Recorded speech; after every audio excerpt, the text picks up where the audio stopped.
Hello and welcome to Tales from the Backlog. My name is Steve Boshear and I will not be your game master tonight. That one over there. I'm over there. Yeah. Hey, Mia. Well, Mia, why don't you tell us what we're about? Well, tonight we will be playing Scum and Villainy. It is a Forged in the Dark game about spaceship crews trying to make ends meet under the iron-fisted rule of the galactic hegemony. Each character does take on a particular archetype, as we do in most RPGs, and proceed from there. And with that, I would like you all to introduce yourselves and your character, I guess. All right. Well, we usually go clockwise from the GM, and that puts me first for once. So, yeah, I'm playing Xander, also known as Sparky. I'm the ship's mechanic. I was born in space. I've spent most of my life in space. I prefer not to go down onto planets and stuff. That's kind of for losers. And I'll probably die in space. But as long as I'm fixing something, I'm happy.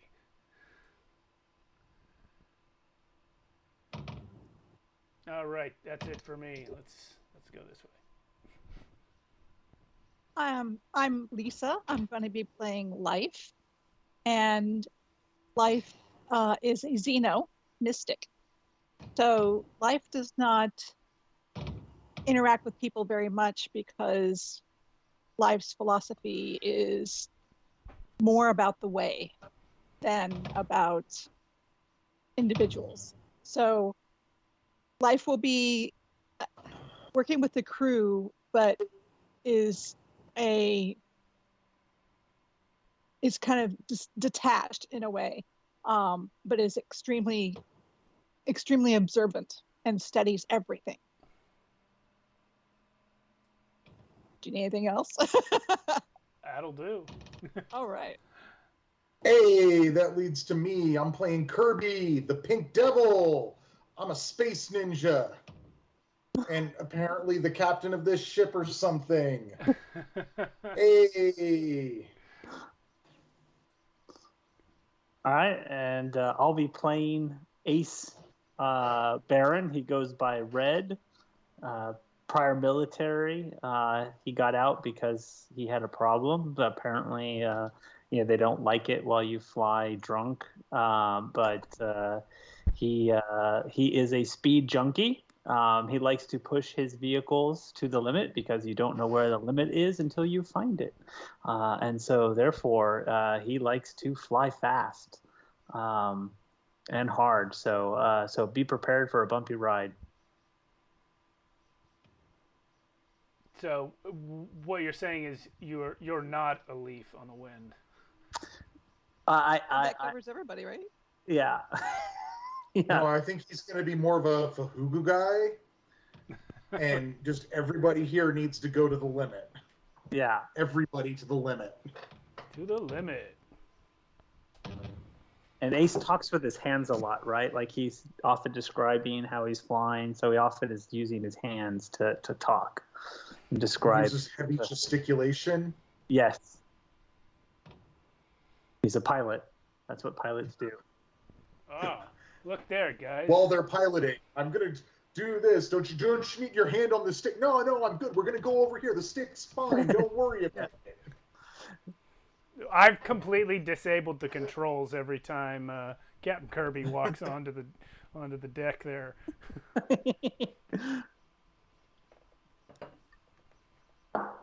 Alrighty, we all set to begin. Huzzah. Huzzah. Well, welcome all, and welcome to Proxion. It is a relatively small sector of known space, hosting gates to 4 systems: Ren, Hult, Iota, and Breck. Proxion has already been mined out, with few directions left for expansion and too many jumps from the core. This sector is a washed-out backwater at best. This sector is a burgeoning place for syndicates, mystics, and other folks that live on the fringe. Too far and too small to have a strong arm of the hegemony, too far and too small to have the strong arm of the hegemony truly clutched around its throat. Proxan is also a hotbed for corruption, peppered with strange temples and remnants that haven't been picked completely clean. Our crew is returning from a mission from the Holt system.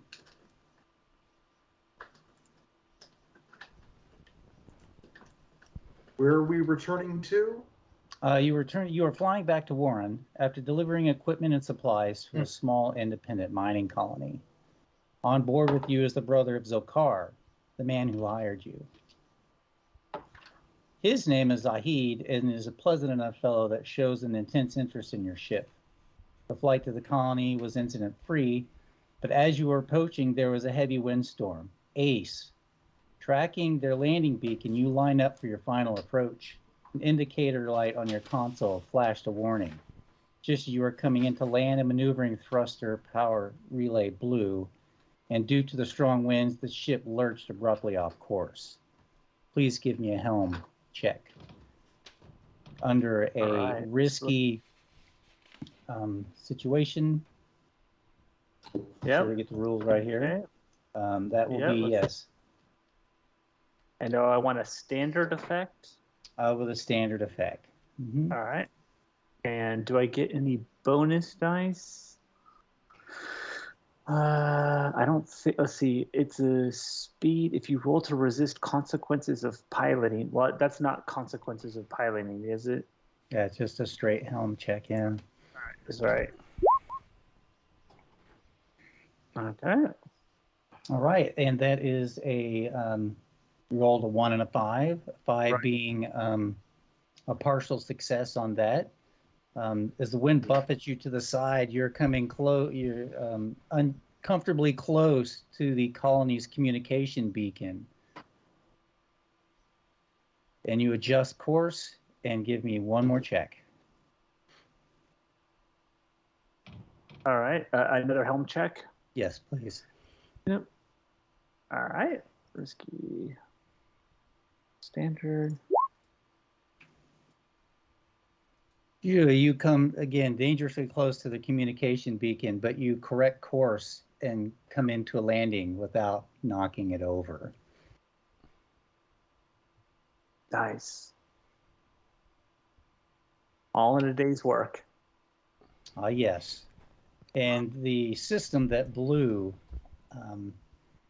Zav or Sparky, you'll please give me a check to fix it. That'd be rigged, yeah? It'd be rigged, but unfortunately, there aren't any proper parts to replace it, so you'll have to jury rig something. Does that make it desperate? So yeah, it'll be desperate. And yeah. The effect? Standard? Standard. Let's do it. Red yells back, Sparky, get that shit under control. Alrighty. I don't have any bonus from anything, so let's just roll it. 3 and 2. As you're trying to wire this together with makeshift parts that the colony had, you don't quite succeed. You're unsure about it, so you back up and would like to take another try at it. Wait a minute. This converter's a 352, not a 357. God damn it, Sparky. Just use some freaking duct tape. Well, obviously. 4-4. You make the repair. It seems to be good enough to last long enough to get you back to Rin. Red, you do your job, you let me do mine. Yeah, it was kind of hard to do my job if you ain't doing yours. Likewise, sir. Kirby's going to stagger down the hall with this, going, hey, what's going on out here? Why? This is a basic thing landing. What's going on? The ship, it's doing its thing. and we're doing our thing, and usually it works out okay. Just don't worry about it, Captain. Don't worry about it. Look, we're either going to land just fine or not. The small independent mining colony has its main structure for housing the individuals is a cave that they've sealed off and pressurized. There are a few outlying buildings that are used as bunkhouses for those that don't want to live inside a cave, and another station or building that is being used as a bar and cafeteria. There is a card game going on in the corner. All right. Wait, are we landing in the card game? No. What's that? I think we've successfully landed then, yes? Yeah, you landed. okay. I'm sorry. No, Yeah, you've landed, you got the power system fixed, and again, this is still sort of a flashback. Okay. So in that bar/cafeteria, Life and Kirby, you have an opportunity to do something that you would like. Again, I wanted to give everyone at least one chance to do something character-centric. Life should not indulge in gambling. Life is interested in technology. One of the mining colonists is like, well, we have a piece of equipment that we're having trouble communicating with it. It's like its language has gone off kilter. Could you maybe attune to it and find out why it's being grumpy? Life is about trying to communicate. Yes. So yeah, give me an attune check on that, please, Life. Okay. It's risky with a standard effect as well. Okay. Okay. Woo! Oh yeah, you get right to it. Nice. The strange language of this piece of equipment kind of like, and it turns to you, and it's like you realize that it's detected the presence of an or an artifact nearby, and it's intimidated. Life is very interesting.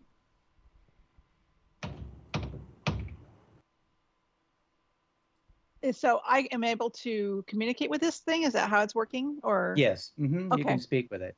Okay. So Life is asking where the is located. Like the device is unsure, but it's intimidated. It's afraid to continue its task as a mining robot out of fear that it might find this artifact and cause itself harm.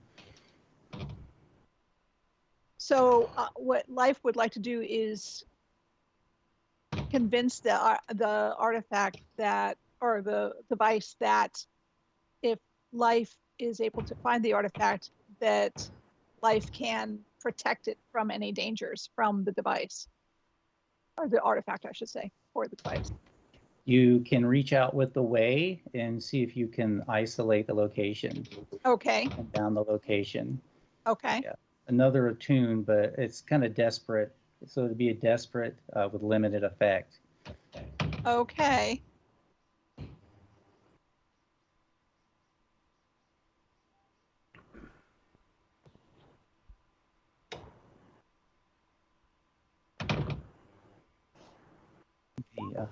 Ooh, I didn't make it. Yeah, you are aware of it, but you can't pin it down. Okay. And this is why everybody has started with 2 stress. Basically, they anticipated some failures in this flashback sequence, so to speak. So I gather some stress on this then? Yeah, your character is already marked with 2, Oh, which okay. I already did for everybody based on the assumption that this would play out the way it is. Kirby, what would you like to do in this brief moment of flashback? I'm not Hey, sure who well, it's coming from, but we're getting a frequent thumping or banging sound. that is me. Ah, I do not have any control over that. We are getting a lot of wind out here, oh. and my windows are really shitty. Actually, we're getting it too. I had to retract the awning. Yeah. Yeah, this little planetoid you're on with this mining colony has got a windstorm going too. That requires breathers to protect, because the atmosphere is thin, and eye protection because of the debris that it's getting kicked about. So yes, Kirby, please. And I'm pretty lucky because I got all of that all in my mask already going on. Yeah, Kirby's gonna kind of hang. He's not gonna hang back. He actually wants to. He doesn't really feel like gambling, but he definitely likes the idea of engaging with people, schmoozing and drinking. And he's just gonna try and pick up on, like, talk to people about, hey, what's the deal out here? What's going on in this little podunk burg? Okay, either a sway or a consort skill. And again, we're going back to the default in the game system is risky and standard, and almost all of this is risky and standard, other than if you fail, it bumps up to the next level. Okay, well, I think I'm probably leaning towards a little bit of... Oh, I should have marked this already. I think this is going to be a bit more of a... I'm leaning a bit more to consort on this. Okay.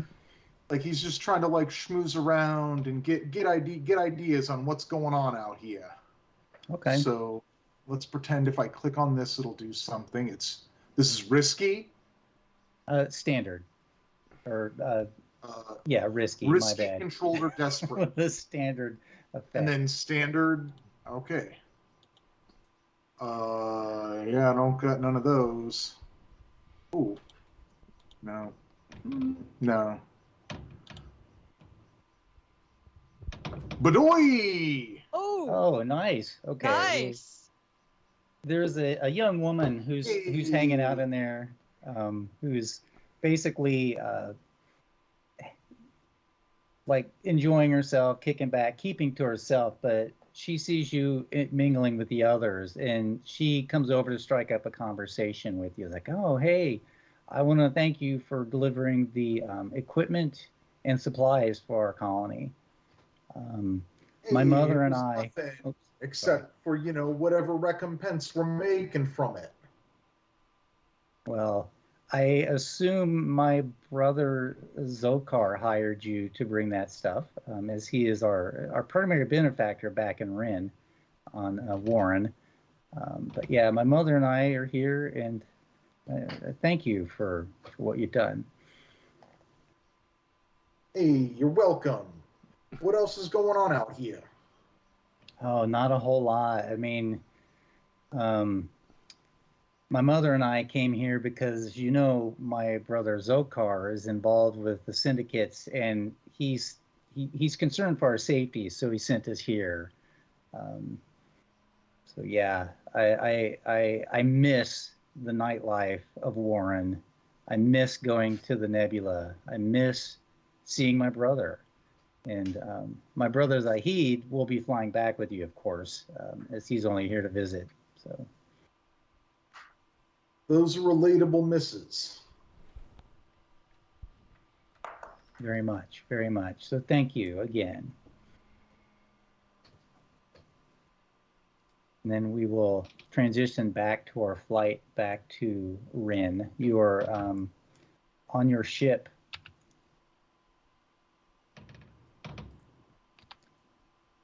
And the 3-day flight back to Warren gives you time to rest to consider how you might spend the money you are expected to get paid. As Warren grows larger in the view screen, You need to call Zokar to arrange a meeting. Who? Hey, yeah, I should get on that. Yeah, I should call this guy up. Hey, Zokar. Ah, hey, what's up? Everything turn out okay?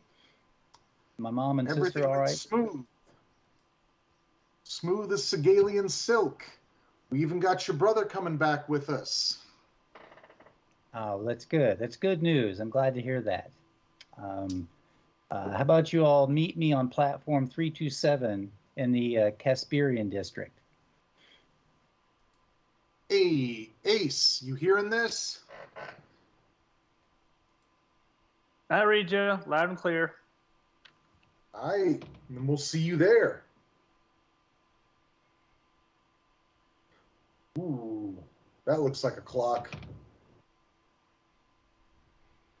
With a chunk bit out of it. Oh, there it is. Yeah. That is our countdown for the scenes that I've prepped. So yeah, you're Okay.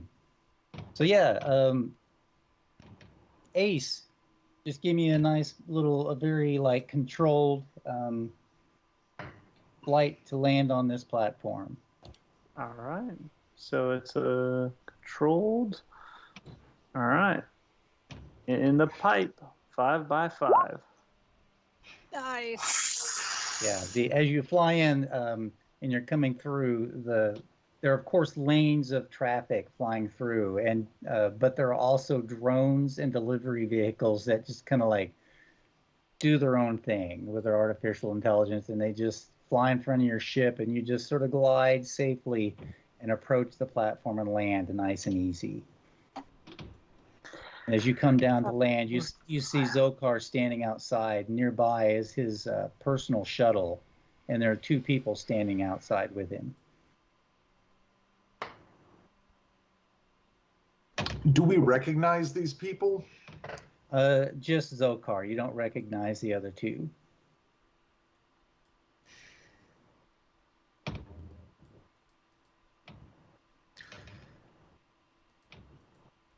Do they look like colleagues? Do they look like hired muscle? As you take a closer look at them, and I can try studying them. you're a little far away. You don't recognize them, so you can't like get a good look on their clothes or any. Or you'd have to exit the ship to get closer to get a good look at them. These low DPI monitors I got in here. Life's curiosity. Life exits the ship. Does Life need to put anything on to exit the ship? No, Warren is it's a small moon. Let me pull up some information here.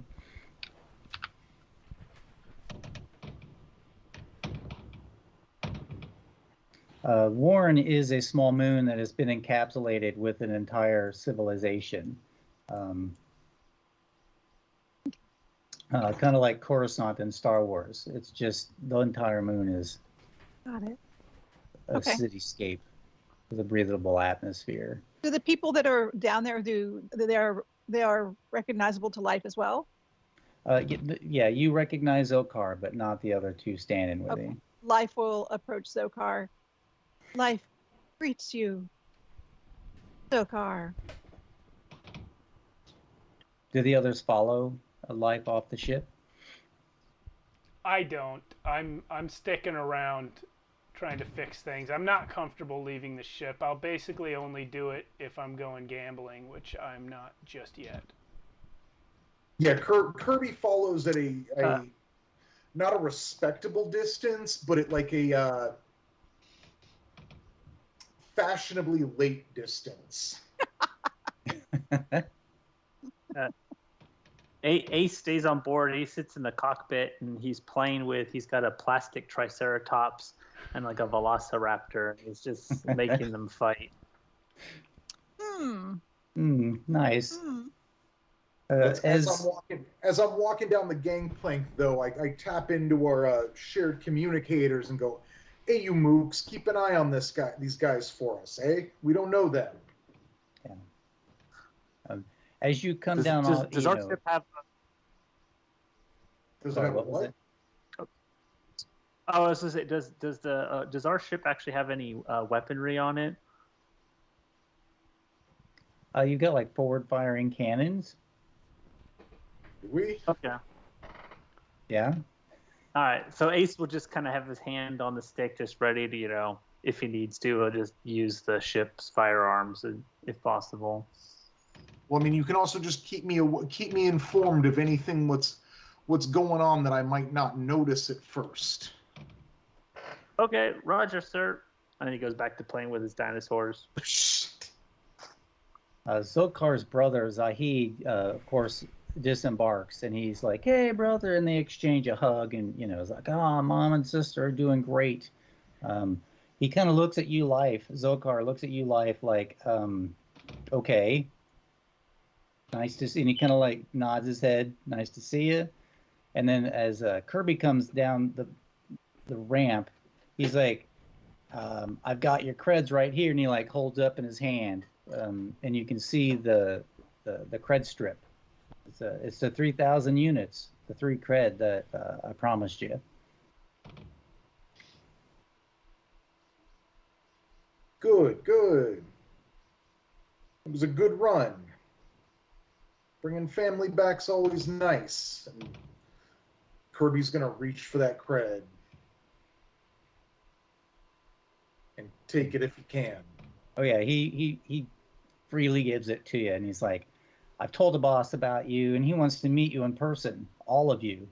Come with me to the Nebula." The Nebula's a club, right? Yeah. Out of character, I'm checking. The Nebula's a club. Yeah, that's fine. Yes. Okay. You've been to the Nebula once, and its full name is the Azure Nebula. Its decadence is delightfully the same as the infamous Loch Luna's, but unlike the Loch Luna and its owner, Lyra Urea, the Nebula and its patrons want to maintain a relatively low profile. Zakur like thumbs over his shoulder and says, "These two will keep an eye on your ship for you." And the 2 men step forward, and you notice the distinctive solid blue bar on their clothing, indicating that they are members of the Cobalt Syndicate. "It is their landing platform, after all," Zokar says, "and I trust them implicitly." Can you imagine that? My smoke alarm is acting up. Can you please excuse me while I go pull the battery of that darn thing? Yep. Go for One it. moment. I'm gonna do while Mia's gone. I'm gonna call Kirby. Captain. Yeah. Yeah, you asked us to keep a lookout, let you know of anything unusual. Yeah.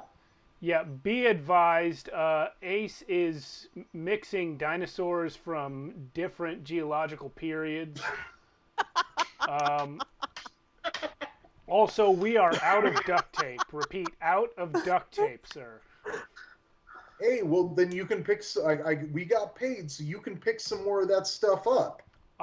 No, I'm kind of busy. I'm upgrading your monitors. I heard you complaining about the resolution of your monitors. So I'm upgrading those from 22K to 24K monitors.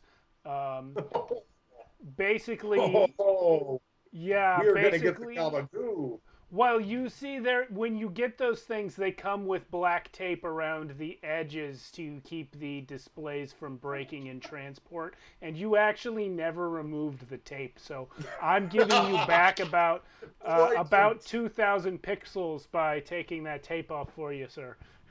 I mean, I've got my point of hack, but I know I never did that. But yeah. But you mooks, you're gonna have to do that later. Because we got a social engagement we've been invited to. So lock up. Oh yeah. Also, there's a couple armed men outside the ship. Yeah, I know. They're going to be watching the shit. So lock up and let's get moving. I'd just like to have you know that the Triceratops and the Velociraptor were both from the later Cretaceous period, so I'm good here. And but you'll notice that actually Ace is saying this not from the ship anymore, because the moment he heard that there was a bar, he was already on his way out, and he's behind Kirby. Yeah, cool. But you mooks, make sure to lock the ship. Make sure to lock the ship up. Captain, can you say one thing to us without calling us mooks? No, because apparently this is how I'm doing this. The Life approaches you and says, perhaps if a monitoring system were to be deployed on the ship while we were away to capture any indication that these two guards might be infiltrating. Yes? Well, Ace gentlemen, pulls out his keys. My mechanic and my tech guys, can we do this? Captain, I'm happy to stay here and act as a monitoring system. Not super comfortable leaving my engines in the watchful eye. I know you ain't comfortable with that, but there's gambling. What? Yeah, sorry. What kind of gambling? The good kind. Come on, let's move. Yeah. The Club Azure, the Azure Nebula caters to all types. It would definitely appeal. Kirby has no idea if there's gambling there or not. All right, I'm grabbing my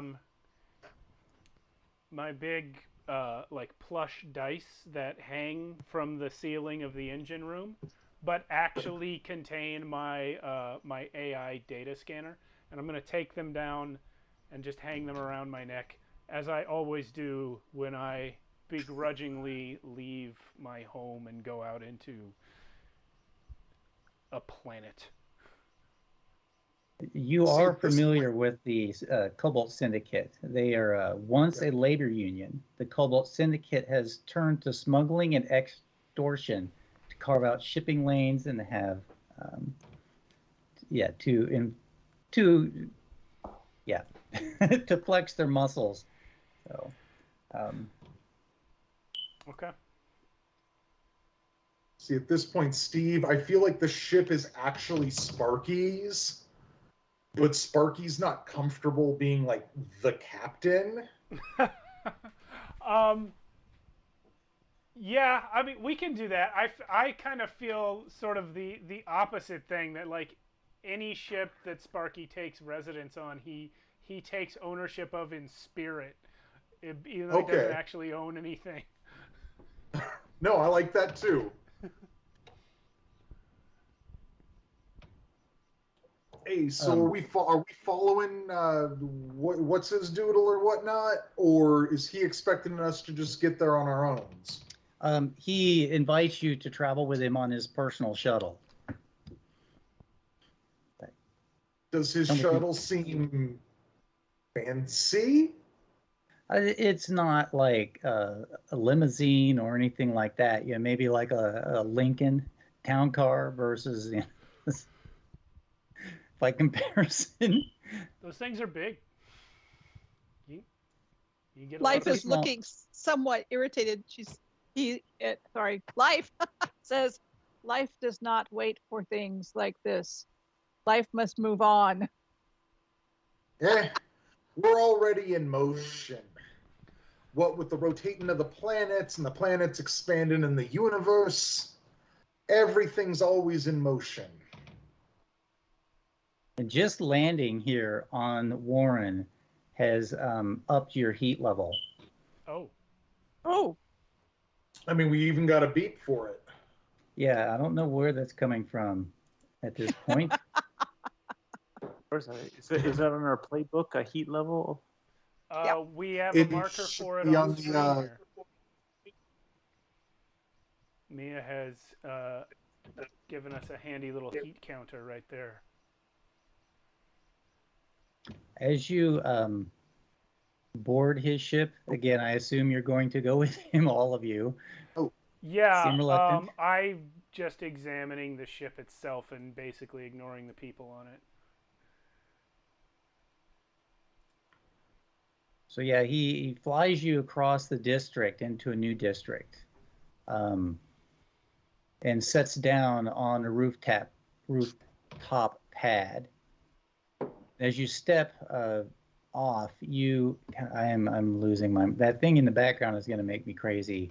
The transport sets down on a pad, and you step to a nearby lift.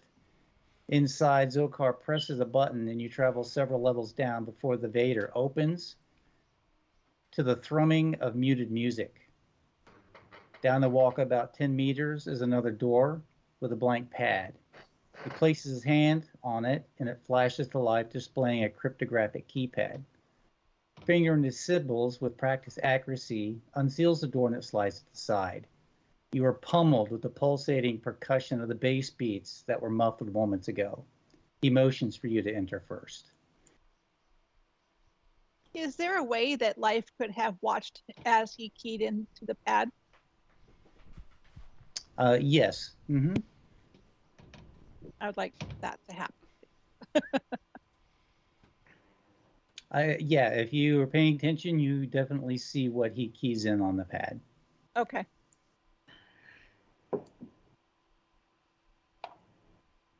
As right. you, sorry, go ahead. I just said all right. Nothing more. At this point, somehow Ace has produced, no one knows where, but 2 glow sticks, and he has gone dancing into the music. He's ready to party. As you proceed down the passageway past several sealed compartments, there's a left turn at the end, and you emerge behind the bar on the second tier of the nebula, the lounge area. Here you can eat, drink, socialize, and gamble, while the first tier is a raving mass of music and mayhem, revelry that inflicts bruises and broken hearts that can be viewed from the semicircular balcony roughly 30 feet away. The third level is sealed unto itself, the cabaret, a cornucopia of coupling and chemical abuse, a collective of culprits and the corrupt, a hive of scum and villainy.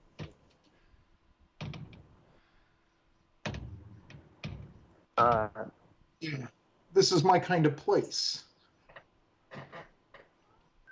And if y'all would excuse me for a sec, I'm worried that is coming from my apartment.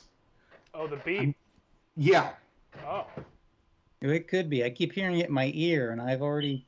Well, no, it's definitely in my place. I don't know what that is. It's a smoke detector low on battery. Yeah, Or I is think, it CO2 battery thing? Yeah. yeah, and I think it's out in the hallway of the building. Oh. It could be.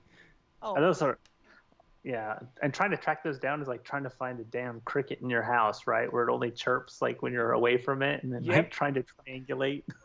Yeah, That's the exactly house right. I just sold had basically a whole wire thing, and as the 9 volts would start to fade, they'd just start chirping like that, and yeah, finding it was a pain because it's kind of like that tone that's non-directional, just sort of fills all of the space, so you spend an hour looking for it. Yeah, and I've got hardwired smoke detectors in my house. Like here in California anyway. That's the new building code.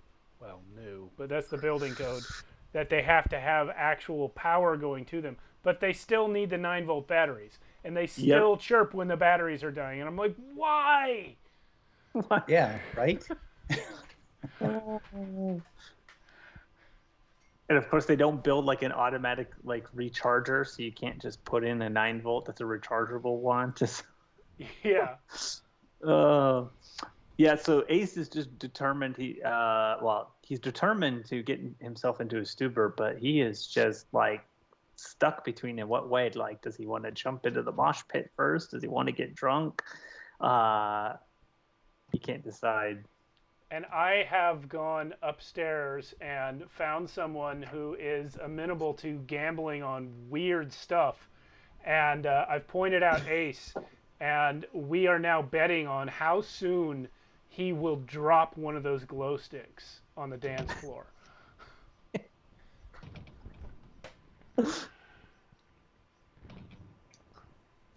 Zokar, of course, is celebrating the good news of his mother and sister and offers to buy her drinks.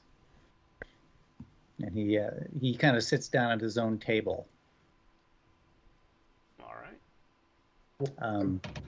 Kirby's gonna try and join him. As will Life. He definitely waves you over. He's like, "Yeah, come, sit. I'm expecting a call from the boss, and again, he would like to meet you all. So hopefully he will be here soon, and you can do that."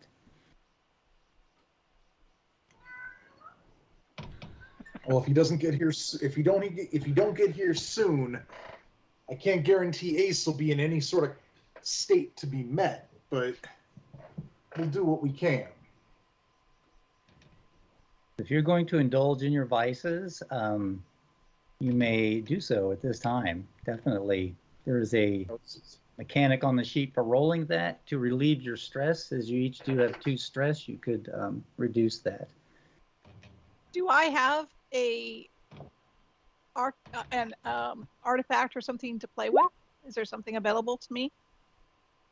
Oh yeah, you've got a little thing that's like a, for lack of a better term, like a focus, an arcane focus, for lack of a better term. Okay.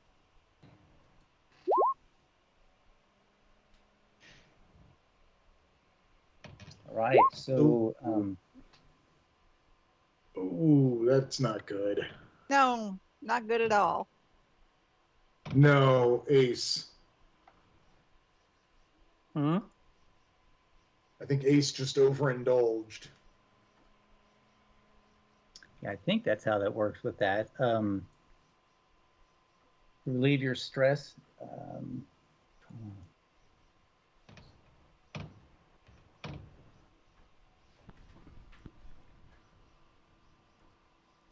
If he does overindulge, we could stim pack him and get him back to normal here. Oh boy.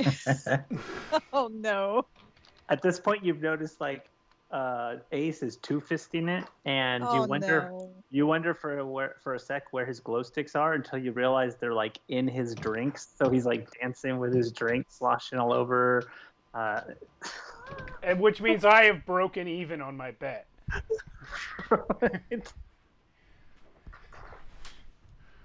I'm actually trying to hack into your glow sticks through the network connection that everything has to try and make one of them spark so you'll drop it, but it's not going that well.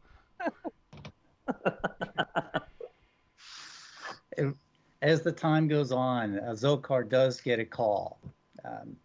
And he's speaking again. He's got like an ear communicator, and he's like talking openly. And he's like, "Oh, 1 second." And he reaches up and he like taps it with his ear and goes to a private conversation and begins to speak into his wrist communicator in a hushed voice.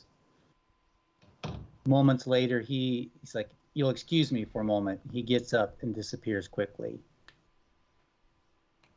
Can I keep an eye on which way he's disappearing? Yeah, he goes behind the bar again and out the entryway that you came in, or the way that you entered the place.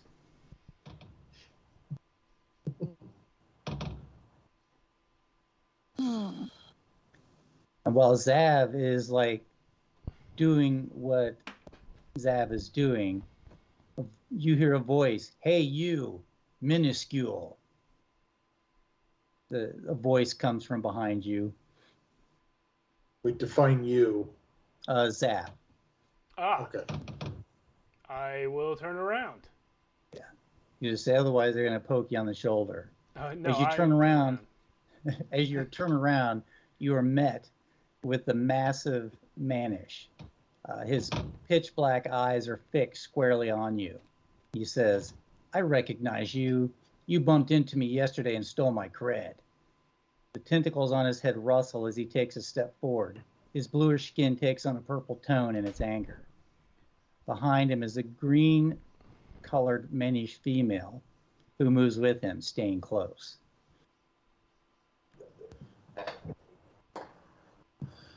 Were you on board the Electra yesterday? He pauses for a second, saying, "No, I recognize you. Yesterday we were in the common area in the Southern District."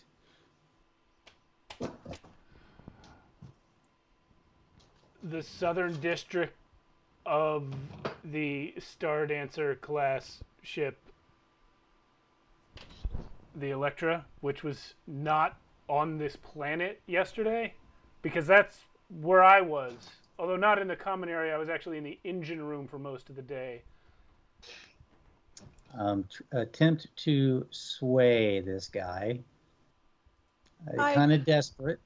While Zav is swaying this gentleman, Kirby would like to get up and mosey over to this soon-to-happen altercation. I got 5 and 4. Nice. Is there a way that life can assist this? I would drop a clock on this with a 4 count. You've just clicked off 2. Okay. Yeah. Yeah, life can come over and assist.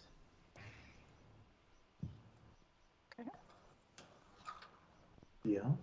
How do I do that? Sorry. That would just give Zav an extra D6. Okay. I'll just roll it in real life. Yeah. I got it. Yeah. You take stress for it. Okay. He'll take 1 stress. Hey, The extra dice yielded a 2. don't prove Steve right.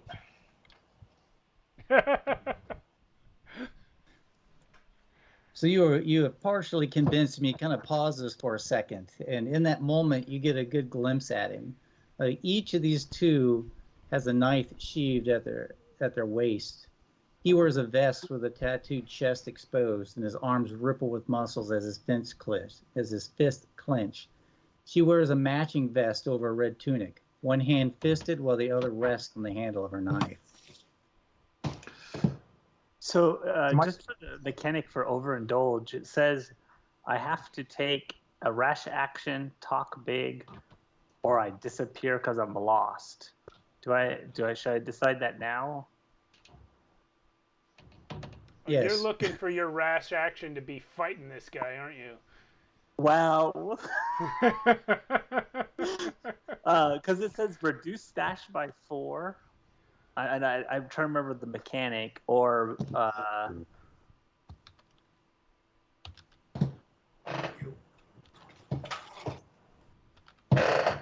yeah. So my guess is if Ace sees this, he is going to turn it into a mosh pit and just not physically hit them, one of them, but make it look like he's dancing and come over and smack into one to knock them out of the way. That'll be my rash action. I got two segments of the clock marked. It's all right, fine. Just hit him. Go for it. So yeah, roll a scrap on that. Is that what that's called again? The skill scrap? Yeah.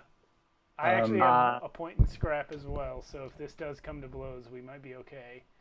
But it'll be we'll call it risky with a limited effect. We got Throck in the chat endorsing violence. Okay. Oh, well, there you go. You successfully collide with the guy and kind of send him, he steps back hard and almost falls to the ground. The female, she thrusts her hand out and pushes you away. Before she gets a chance to do that, I grab her by the shoulder, and with my Devil's Blade, I don't fully draw it, but I draw it enough to just knock her right in the solar plexus with the pommel, which I can in fact do before she does that. Okay. Okay. Give me a scrap roll. We'll call it risky with standard effect. And you know what? I want to push myself for this too. Okay. So I'm taking 2 stress to add an extra die. Risky, standard, 1 extra.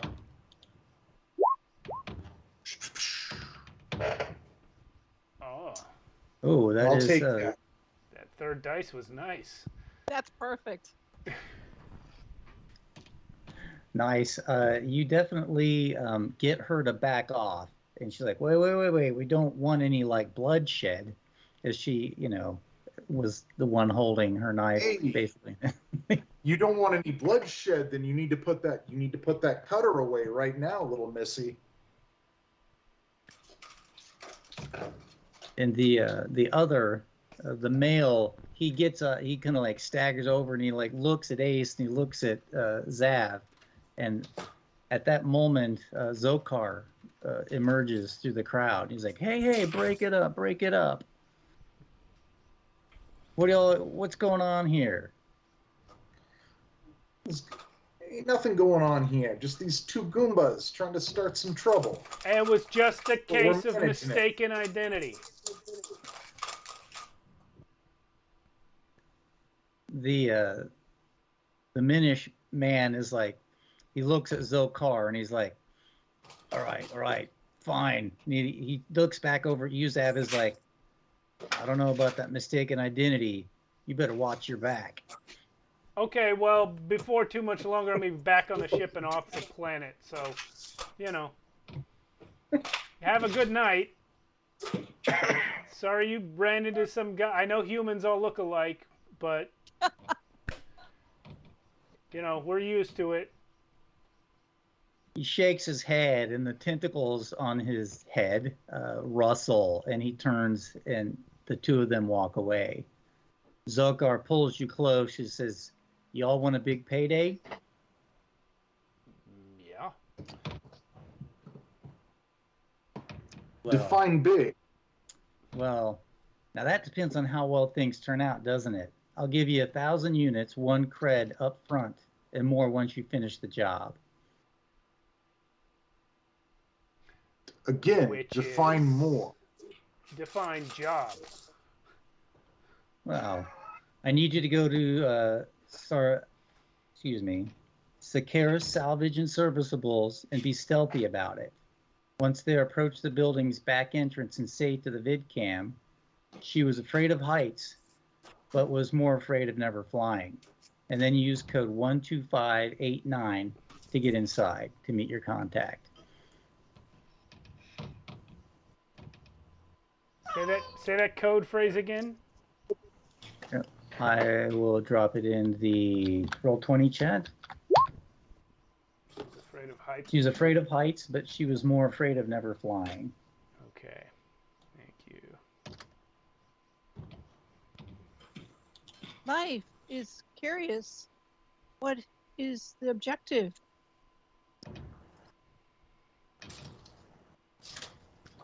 He explains that your contact will have the information.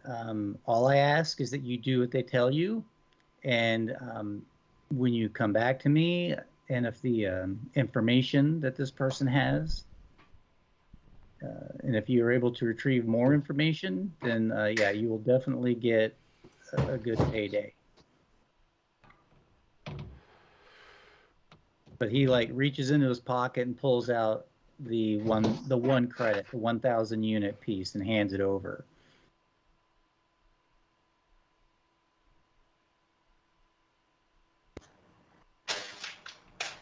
Well, I guess we don't Sounds know like what he's heading to some scrapyard. we don't know what the job is until we get there.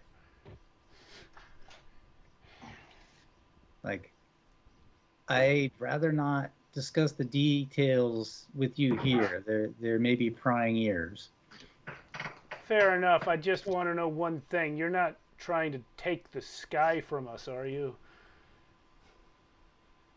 Take the sky? As long as you're not doing that. No, not at all. If you right. guys pull this job off, you will definitely be in good with us. Let's go. Let's go knock on the door and say the code words. Life is actually looking at somewhat excited about doing this because there could possibly be artifacts in this salvage yard. You will have to make your way there. under your own means. Again, be stealthy. You can't take my personal shuttle. You have options. There's the tubes, there's taxis, whatever other means you might determine as viable. Maybe that guy Memish can give us a ride. He seemed nice. Of course, you have heard of the SSS, and its reputation for quality parts is well known. Unfortunately, the prices run a little steeper than you can afford. To get there, you have to travel out of the Bareilles sector, about 15 kilometers, and about 10 kilometers into the Edosi, taking you roughly 35 kilometers away from your ship. And you can hire a taxi or take tubes. What is the quickest? Which is the quickest, and which is the most easy to be stealthy in? Do we know? Sounds like the taxi might be easiest, but people's gonna whoever's running that taxi is gonna remember us. Whereas taking the tube, we're just some people amongst many, but it's not necessarily gonna let out right where we want to be. Necessarily.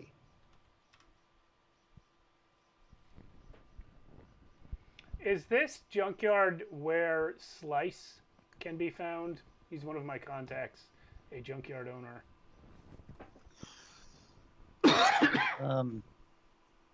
He is associated with the SSS, yeah.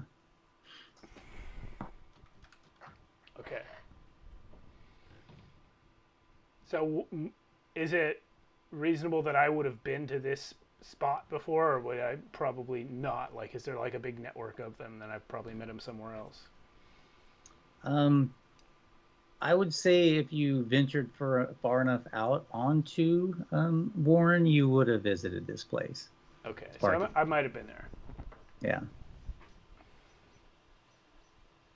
And you know that the tubes let out, a relatively short distance away, as it is in a heavily industrialized area that many travelers frequent. Yeah, Captain, we should just take the tubes. There's a lot of people Agreed. around there. There's nothing suspicious about us being there. Agreed. I mean, that was my plan, but that's more of a personal preference sort of thing. Are you suggesting we split up and each take a different route to get there? That might cause delay. Well, what if me and Ace just go back to the ship and fly there? At this point, you look over That and might be a little. Ace is just like in the corner, like. I'll wake him up. That might be a little, I don't know, unsubtle. Well, It certainly isn't stealthy. it's fast, and there are guns. True. But right now we're looking for subtle and stealthy, not big and bangy. Okay, we won't go so fast. All right, I'll take the tubes. Life chooses the tubes and starts walking toward the door. Let's get moving. Let's go. Let's get moving, guys. Ace, As you What? come on. Okay. Get I'm up. coming. Don't need to yell. I'm not Go yelling. ahead. I'm actually just slapping you. I'm going to reduce your stress levels. Any of you, since you had an opportunity to chill out. I already reduced mine when I rolled. Same here. I'll take a reduced stress. I think I want to take you all down to like one. Why is that not doing that? 1. There we go. Yeah, I discovered you don't click Right to turn click. them on and off. You click whatever you want the highest one to be. Oh. So if you want one stress, you click the first. Oh. Oh, Kirby, you just cranked it up. There we go. Yeah, I was just messing with it. While you're discussing your options and how you want to go about getting to the salvage yard, the two Manish, you see them like huddle down and sit in a corner with a third. The third one is also wearing a matching vest and a red tunic. But as you exit the club onto the broad promenade, there are several small personal crafts spread across the expanse of space, and 3 fancy hover bikes. How fancy? They are exquisitely fancy. But there's only 3 of them? There are only 3. How much can one of these hover bikes carry? Um, Could you maybe put 2 people on one of them? You could get 2 people on one of them, yes. Captain? You know, I'm feeling kind of suspicious of there being 3 bikes here. So I'm thinking we should steal all 3 of them. When you say steal, you just mean like take and never give back, right? Okay, because I'm thinking we got some great parking spots for these in the cargo hold back on the Electra. I think we would not mind that.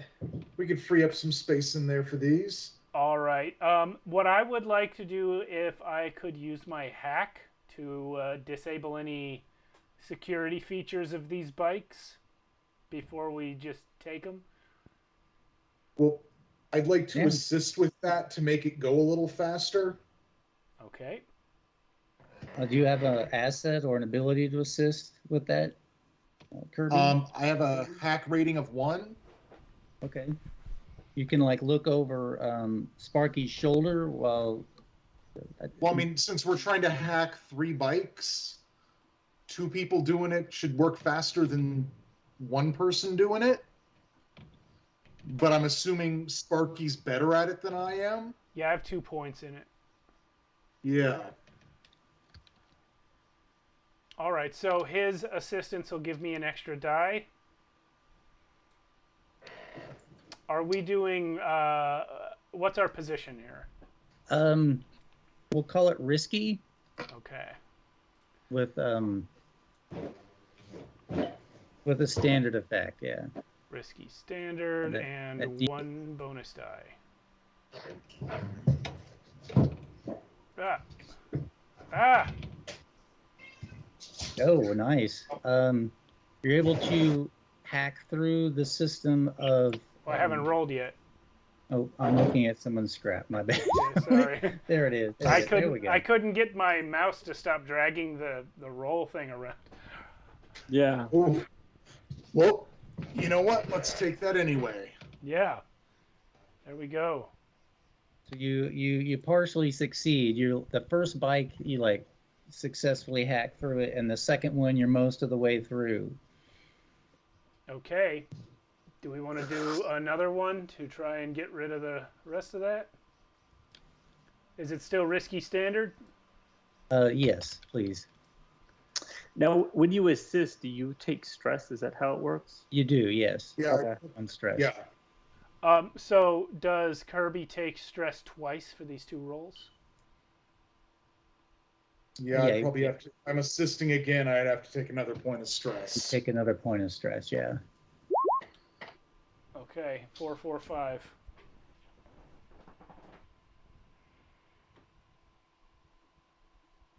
Yeah, the last layer of security on this third bike, it's got a symbol on it that each bike has like hash marks on the saddle, just in front of the saddle. The other 2 have 2, and this one has 3. And it's a little harder to hack into, so you'll have to go one more time. We only need 2 with two people on each. Captain said steal them all. Are you going to continue assisting, Kirby? For the 3rd roll? You're muted. Sorry, I thought that was going to get us all 3 of them on the first roll. I'd like to save some of my stress for later at this point. Okay, I am rolling without bonus dice for the last one, unless one of you guys wants to assist, Life or Drunko. I have no hack ability, but I can assist if you want. Yeah. You can attune to that to offer assistance. Okay. Then I will roll that. Yeah! You are successful. All 3 bikes are now running and at your control. How long did that take? A few minutes. Which will... I just need to roll a fortune roll. And I don't know if I should roll that or if one of you should. I can roll it if you remind me how. Don't see it on any of the character sheets. Yeah, No, it's just... It's on the ship. It's on the ship. Okay. So, someone rolling it? Or I can... I'll roll it. I got 3 and 4. I rolled actual dice. So you guys are going to saddle up and leave. Who's riding with who? Who's riding as the passenger on one of the hover bikes? I will. I'm not good at driving or flying. I'm good at fixing and building. I don't do the, steering wheel parts. Okay. So each of the pilots, go ahead and give me a helm check. Oh, and Mia, I forgot to ask the goggles. What was the bonus from the goggles? It's 1D. For helm? 1D6, yeah. All right. And what's our position? It wouldn't apply to this particular thing unless you've flown on one of these hover bikes before. So I would assume that some of you have. Something similar to it. Risky standard? Yeah. Again, it falls back to the default for the most part. Unless, again, you don't have any experience flying on these, then it would be a desperate nice. situation. Look at that. Yeah. I popped a wheelie and I'm Ooh, nice. Oh, no. What's funny is that's That's how you because do it. Zav is riding with the captain. And I'm just talking your ear off about all the parts we need to invest in for the engine and where we can get good used ones that are just as good as stock, but we really need to overhaul most of what's in that engine room. Everything on the whole, as you come into the engine room, everything on the left side we need to replace, basically. And I can make a priority list for you if you want, but all of the converters, all of the pipes above gauge 0.8, they all basically need to be replaced. Yeah, I mean, everything's going. Even the indicators, even the fuel indicators don't work. They don't go above half anymore. That might be because we never fill up all the way, but I'm not super sure. I think the indicators are actually broken, and you kind of just have to listen to tell when you're running out. Is he lost or did he crash or what happened? Well, I'm waiting for that to happen. Do a little speech here. It eats up time. I don't want to end the session early by not, or I don't want to rush anything. But yeah, that is definitely a crash. You, oh no! Basically, you lurch forward like you've popped the clutch on a motorcycle you've never ridden before, and kind of slam against another one of the local transports, one of the other personal transports in the area. Boosh! And with the, meanwhile, Ace is he lifts off and just sort of circles around and comes down. He's like, what's taking so long, right? Oh, I took off. I was headed in the direction you're supposed to go. Okay, well, you're you're off. He's already partially there. Right. Gunning it, full Life, speed. you fighting? Yeah, what about Life? Life is a passenger and is looking back and says, Life thinks that we've lost something. Wait, we stole all 3 bikes, though. So yeah, We Life only would need- have one of her Oh, so I Only- guess I'll only be I- riding one too. one of its Oh, own. Excuse me. okay. Yeah. So, Sorry. so I have to do. What am I doing? I'm doing Helm. Helm check. helm. Yeah. Oh no! And Oh, you've this is probably not. not Good. Yep. ridden one of these. Oh, You could try to. Sorry. You could try to attune to it first. You could like concentrate on it and try and get an Yes. understanding of its mechanism Yes. to go from a desperate to a risky position on that. Yes.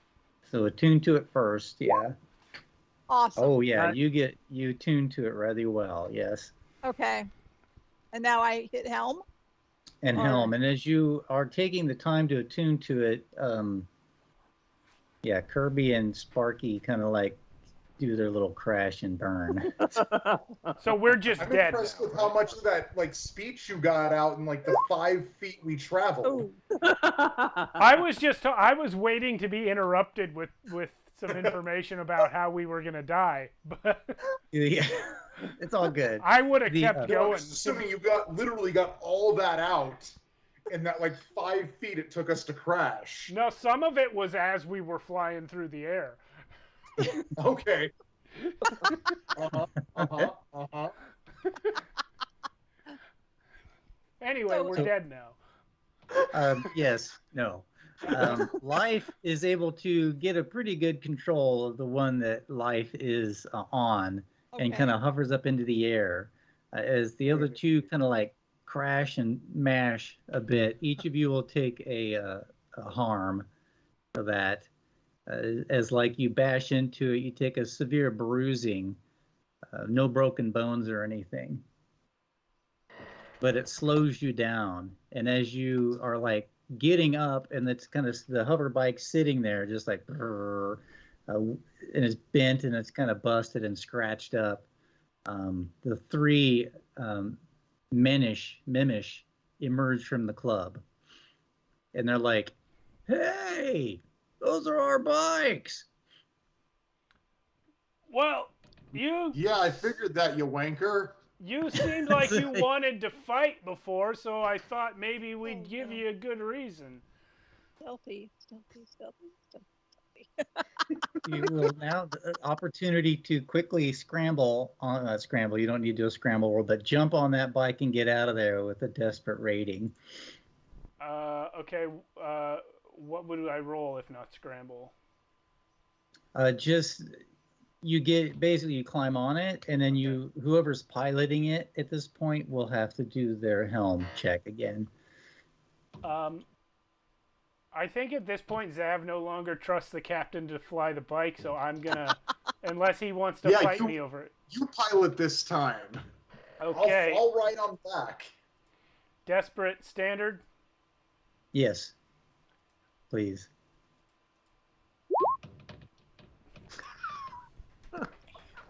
Look at you go. I didn't say I didn't know how. I said it's not a preferred activity. I actually have a point in helm. Oh my goodness.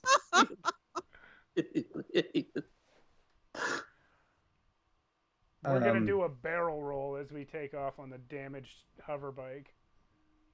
So yeah, you successfully take off, and as you do, I should have mentioned this before. As you had entered the club, you had your blasters taken away, but on the way out, you picked them up, and these 3 throw a couple of shots in your direction. But you helmed away pretty good. Life, please give me one more helm with the same position of risky and standard. Can I add something though? Yeah, please. I would like for us two, who drew so much attention with our crash, to actually drive a different direction and try and draw the attention away from Ace and Life. Okay. You may do so. All right. So they'll shoot Giving- at us, and our friends can go do the mission. Yeah, they're honed in on you while Life zips. Yeah, as Life, you You are now falling in line, and you see Ace off in the distance, and you fall in behind. I'll just radio our friends. Great news, guys. Our distraction plan worked. Nope, no one's following you. Just So you remember were- to be stealthy, you mooks. You're a genius, Captain. Huh? This whole thing was the captain's idea. Sorry, I can't hear you over the sound of how awesome this hover bike is. And then I just rev it and then just go like full speed, full. This guy's so hungover too. Like he'd still be know. unconscious if not for the stims. Life sighs heavily. It says, "It's between the two of us then." Two of us to do what? Life does not know. Life is confused. Oh, no. Like literally, like Ace was out of it, so he just woke up at the point where he got on the bikes and just took off. He doesn't know where he's headed. He doesn't know if he's in the right direction. Ace, just follow life. Where's Life? And he's like looking around. I don't know. We're busy. It's all around you, you mook. Hold on. Yeah, And you I'm gonna mook. Use my PDA device to transmit to him on his fancy Dan goggles the location he needs to get to. All right, I'll head there.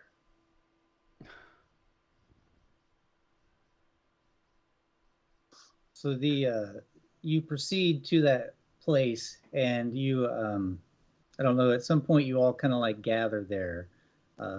Ace, you arrive, and then Life arrives behind you like a minute or two later. Okay. And the others will get to you in a few minutes at this point.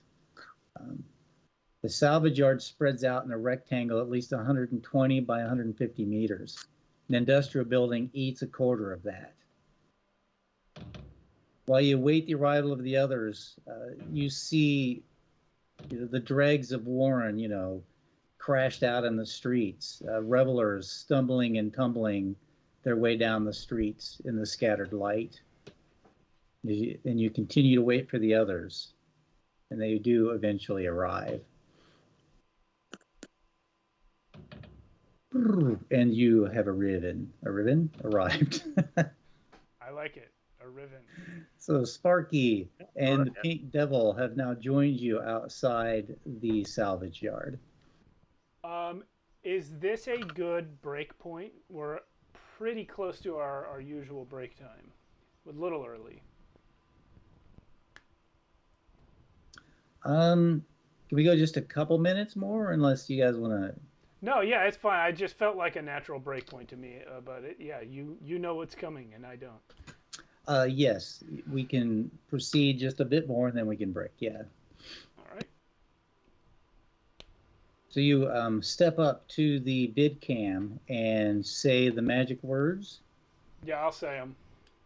She was afraid of heights, but she was more afraid of never flying. And you key in the code. 12589. You hear the magnetic lock disengage, and it slides aside. Stepping into a dimly lit hallway. Directly to your right is an opening to the warehouse, a sprawling collection of metal, wire, and mechanisms.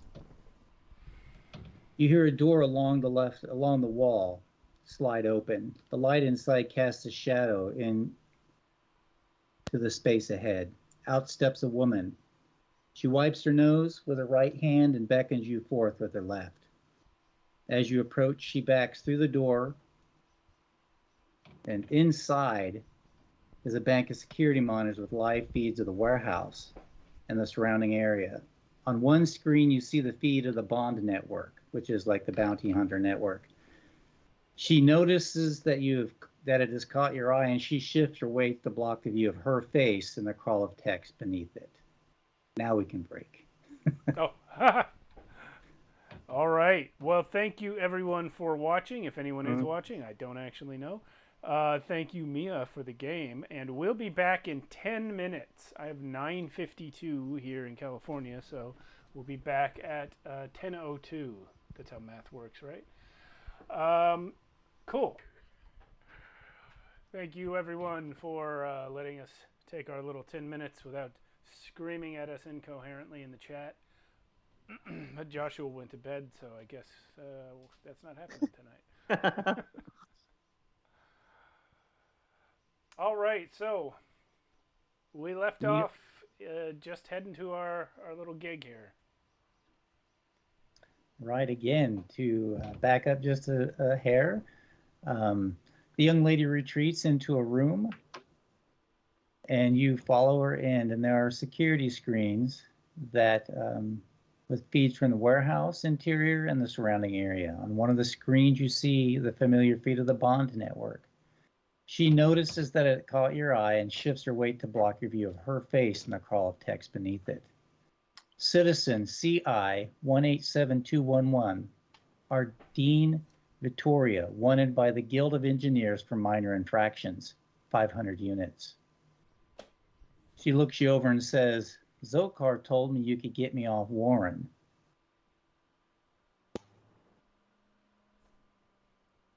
Yeah, we can potentially do that for you. But I'm curious, are those small infractions or are those infractions having to do with mining? Minor infractions. MINOR, minor. Does that mean they're not major infractions, or does that mean they have to do with minors? Petty crime. Gotcha.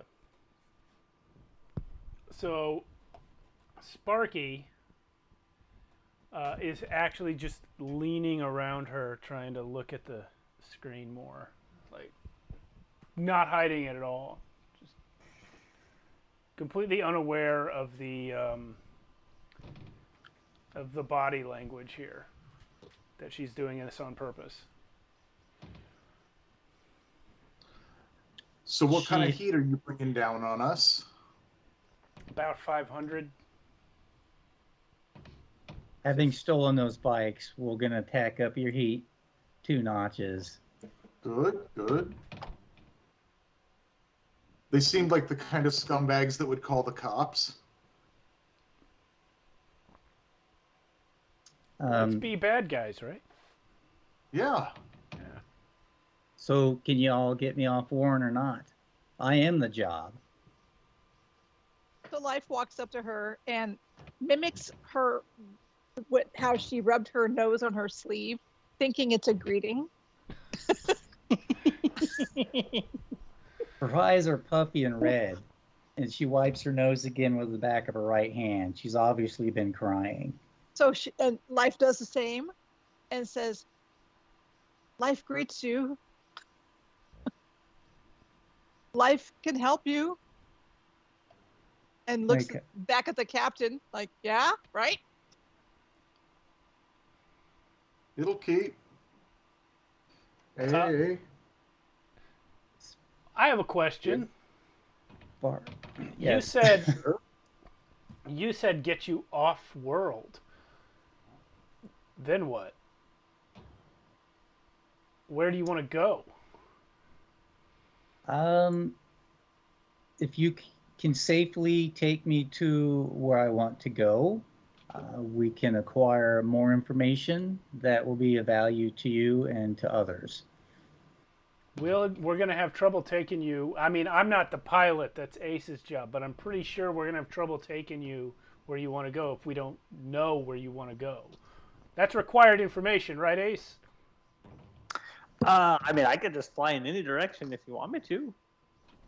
Well, if that works for you, it works for us. As long as I can go fast.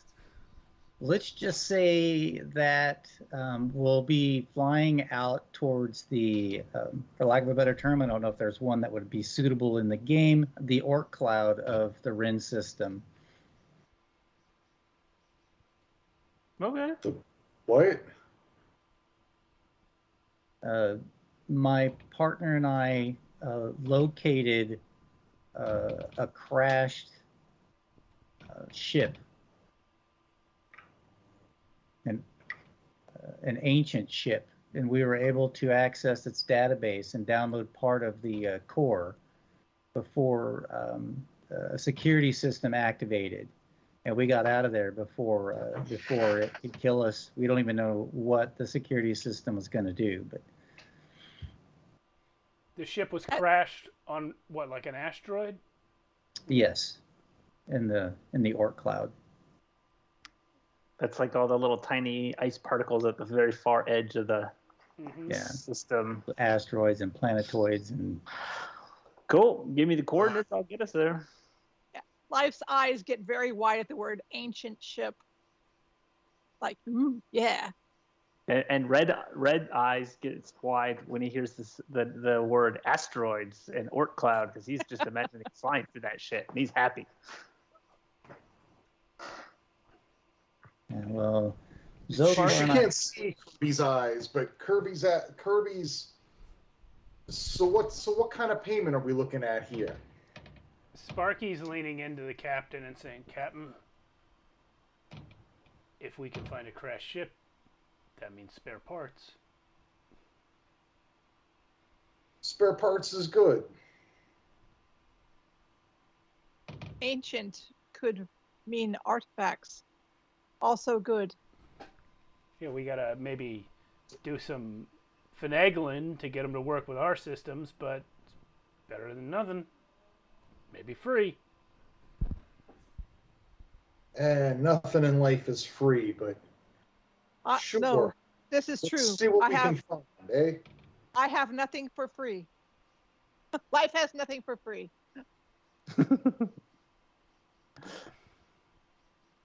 Ardeen looks over at life is like, my life has been pretty tough. It's an interesting road. You know, Zokar and I were close once, but he went down a path I couldn't follow.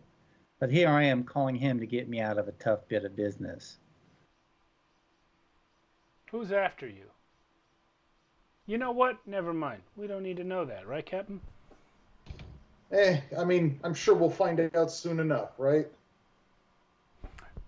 Maybe it's those guys we stole the bike from, in which case it's not any trouble because they're after us anyway. And there's a bunch of punks. I'm going to try and comfort her using my doctor skill. Don't mind his eyes. They're always red like that. Yeah. Please do. All right. It would be, standard. Controlled, risky. It'll be risky with a standard effect, yeah. All right.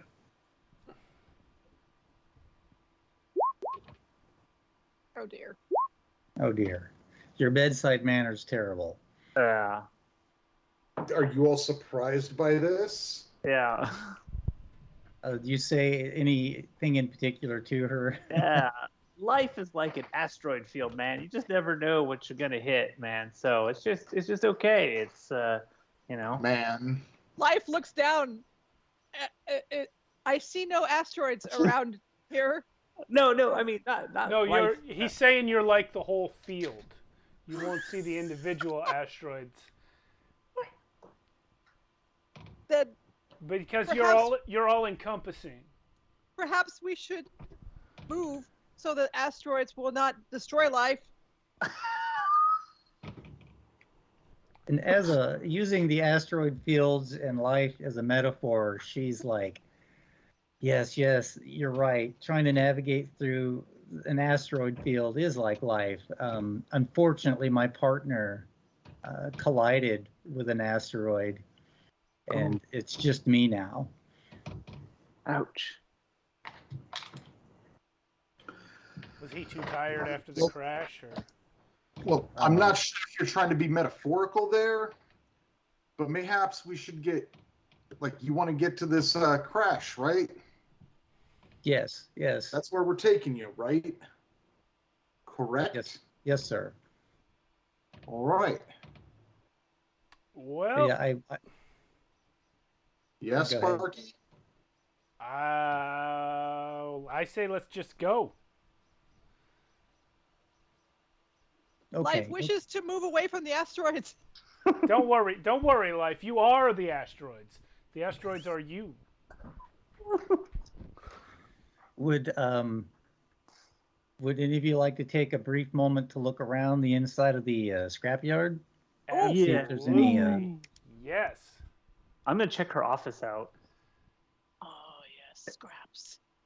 Yeah, I want to see if I can find anything that we could use on the ship to improve our engine speed or efficiency, to, I don't know, ramp up the guns, increase hull integrity, maybe a cloaking device, that'd be awesome. Anything. I believe that would be a study as a skill. I can do that. I got 2 points in it. Nice. Position?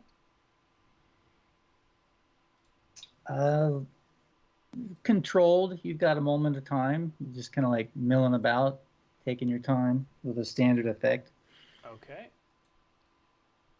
Anybody want to help? Yeah. All right. I got a bonus dice from that. 3, 5, 6. Woo! Okay, so based on the short list you just gave me, what is your top priority? Keeping the engines running, but I guess engine efficiency is what I'll...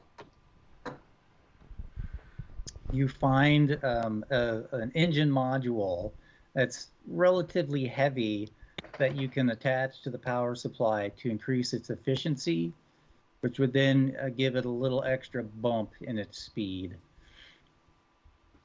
All right.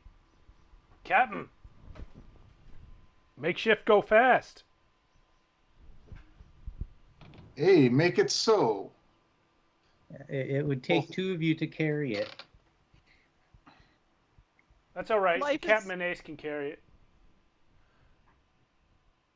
Life is looking disappointed.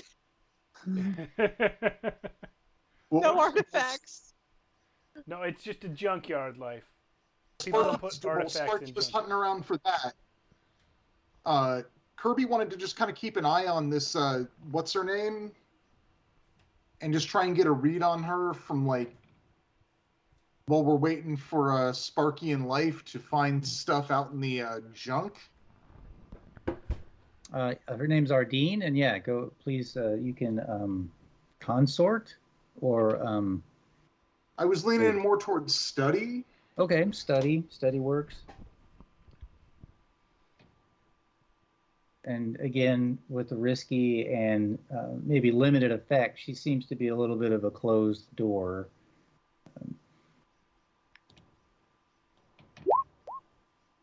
Oh, nice. A rolled voice. Yeah, you get a nice read on her, but you can't quite determine everything about her that you might want.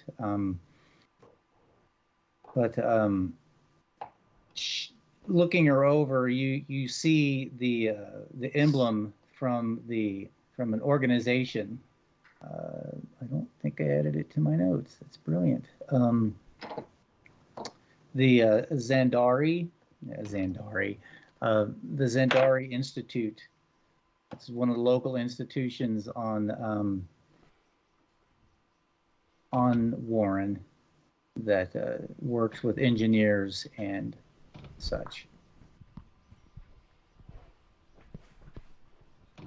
So she might be decent at helping me get the ship back into shape.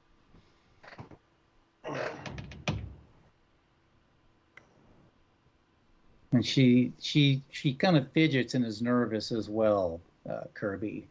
And you get a sense that she wants to leave. Yeah, we's all feeling kind of impatient here. I don't know what they're looking at. I don't know what they're looking out in that scrapyard for, but I'm hoping they come back with something nice. While they're doing that, I'm gonna see if I can like manipulate the cameras to make sure, because they're all pointed towards the courtyard. Are there exterior cameras? There are some on the exterior that are keeping kind of a close eye on the walls of the salvage yard. But yeah, you can easily, there's like little joysticks associated with each, or like a little slide pad and like a notebook computer, and you can kind of shift the lens around a bit. Not much, but some. There doesn't appear to be anyone coming so far.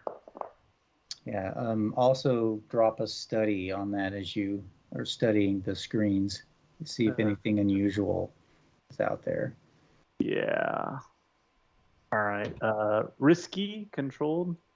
We'll call it risky, with limited effects, since you can they won't move a whole lot.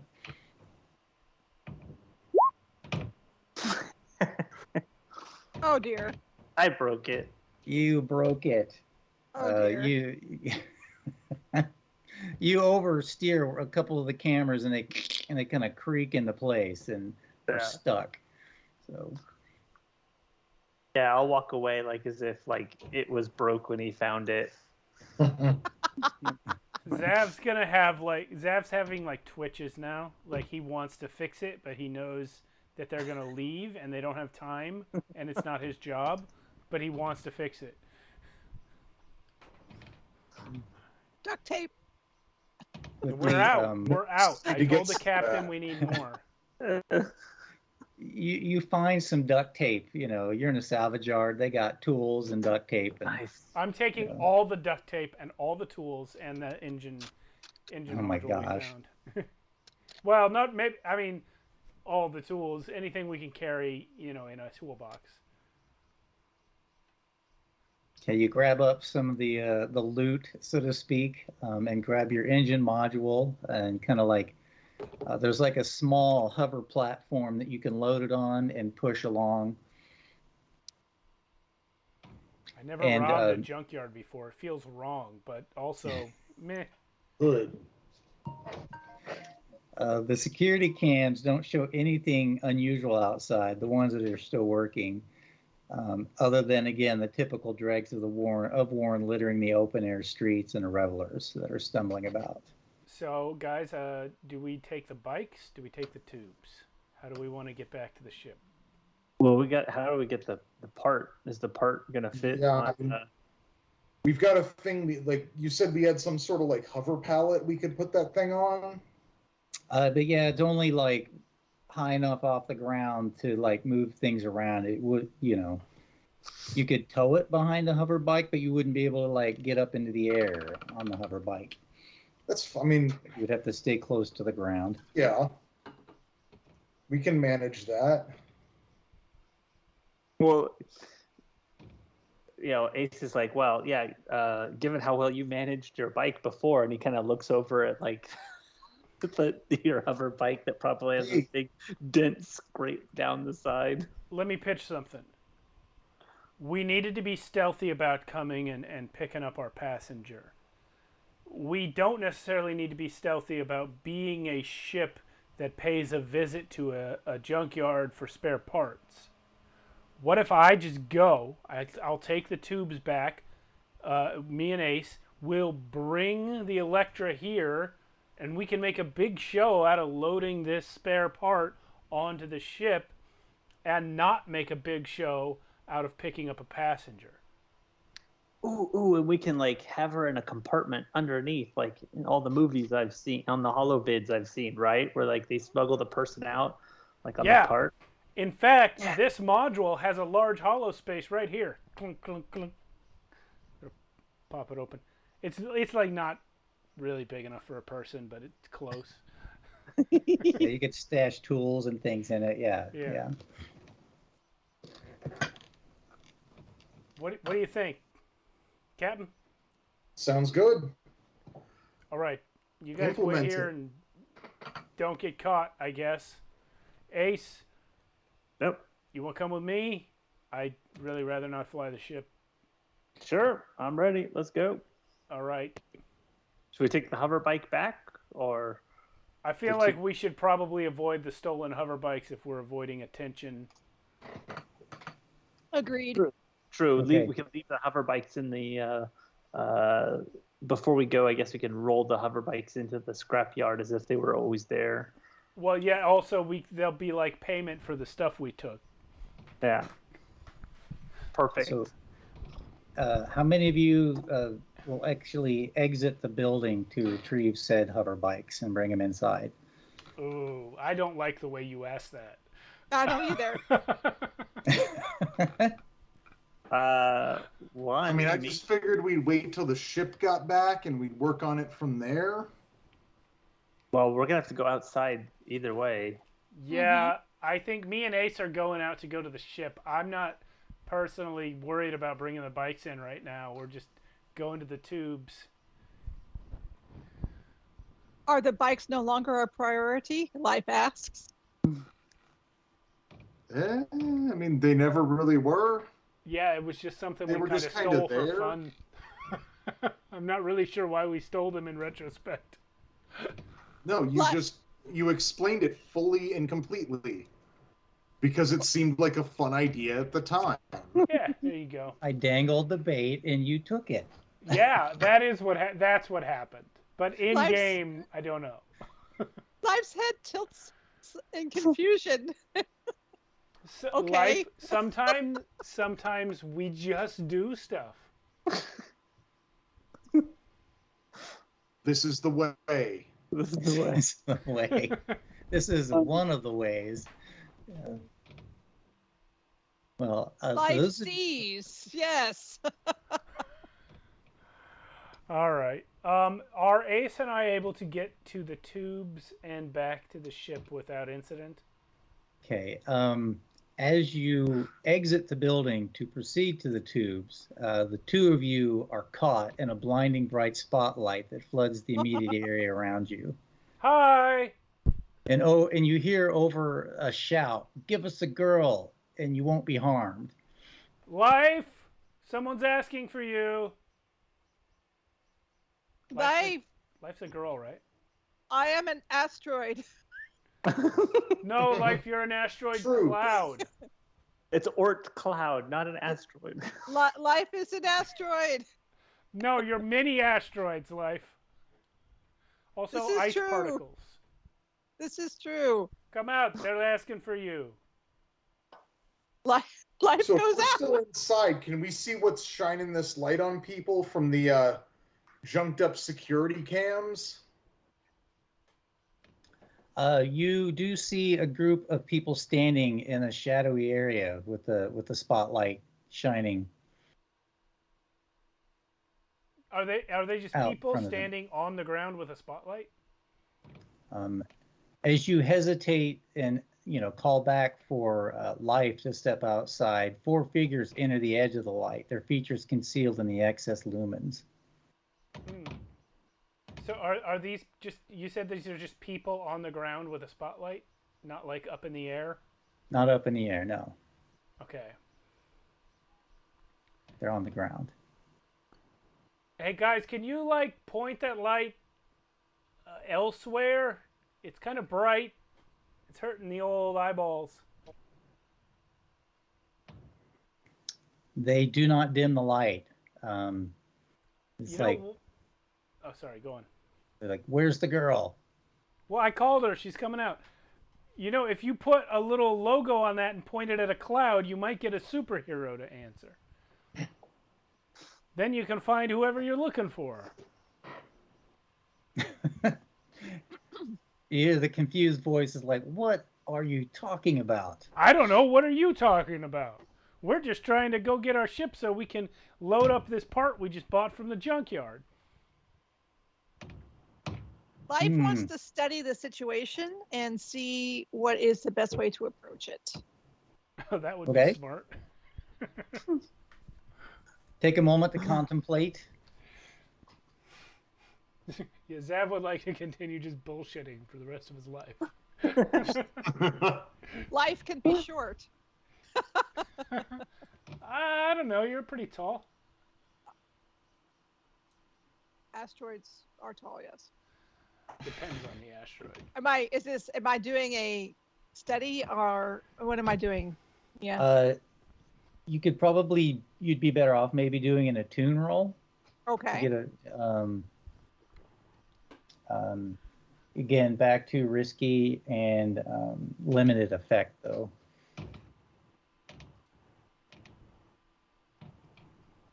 About how far we are from the hover bikes? Ooh, not good. Ooh. Yeah, you concentrate pretty hard, but do not. You can't suss out anything about the situation, other than it's desperate.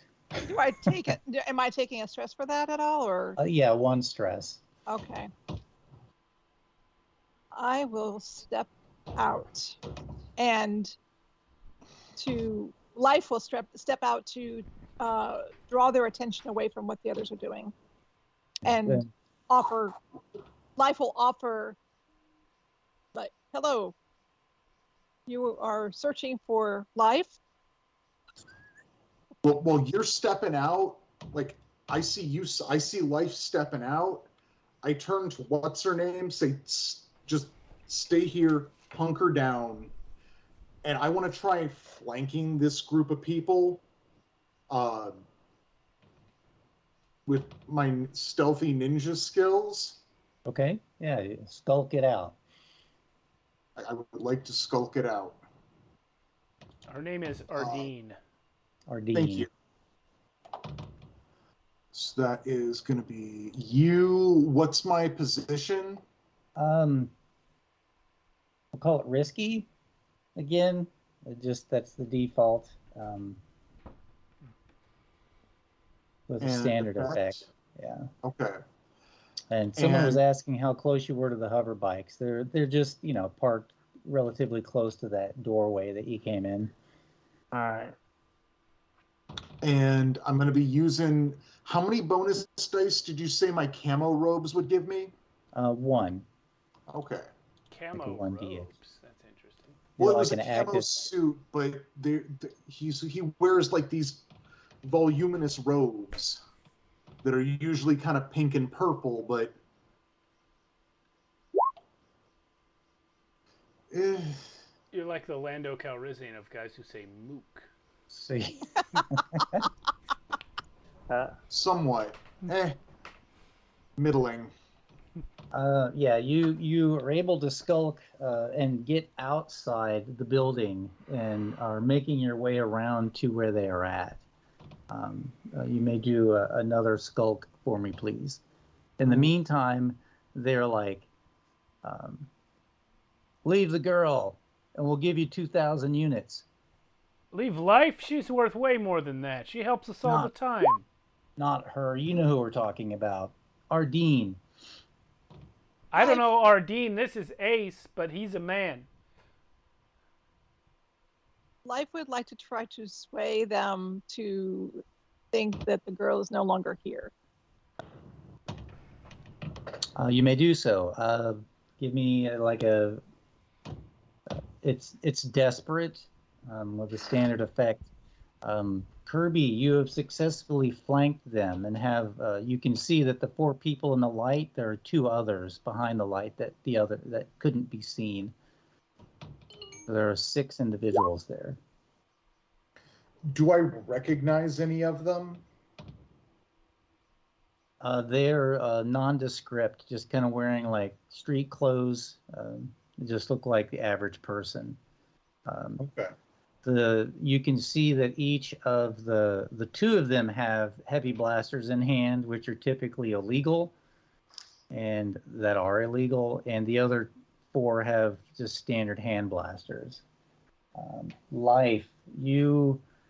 But none of them are our friends from the Nebula. No, you don't know them. You don't recognize them. Okay. Life, you are unable to sway them completely. They're like, no.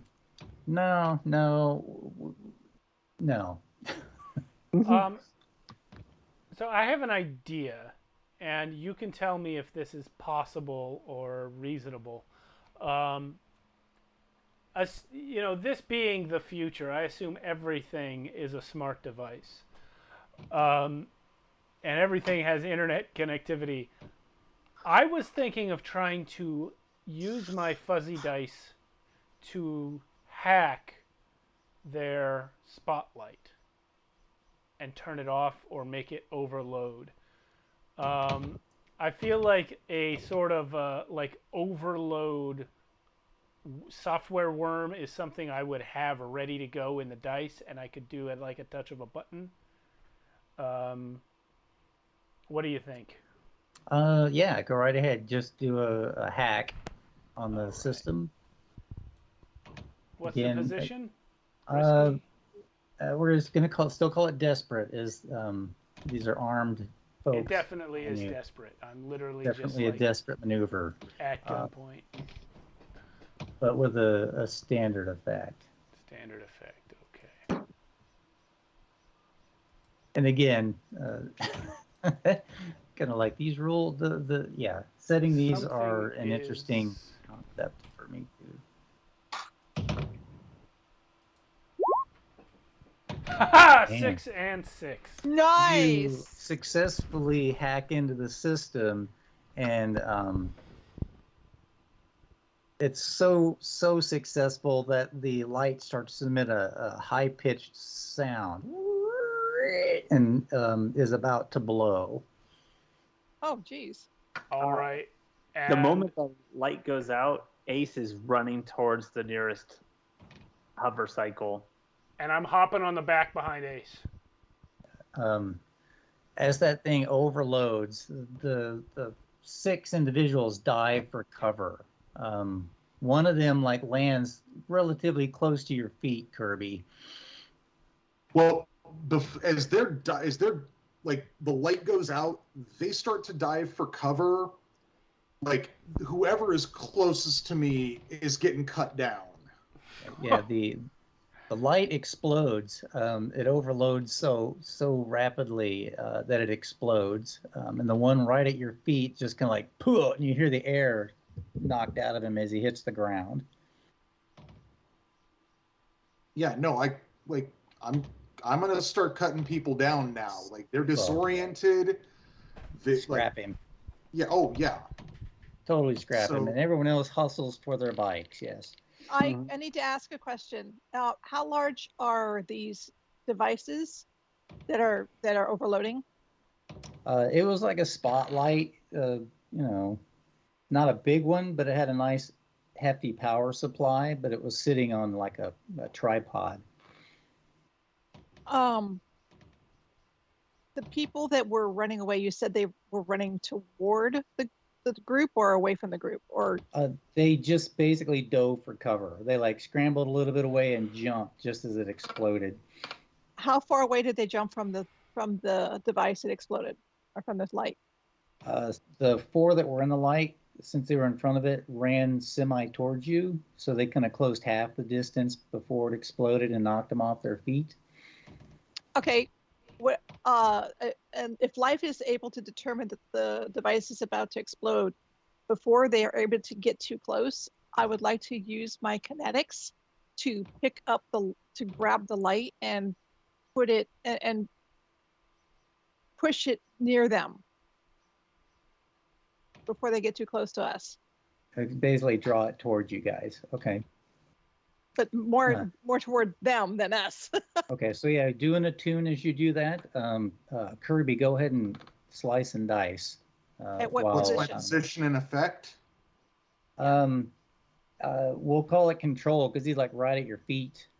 Well, I mean, I'm assuming I'm kind of just waiting. I'm just going to start wading into this. I don't like trying to get as many of these people as possible.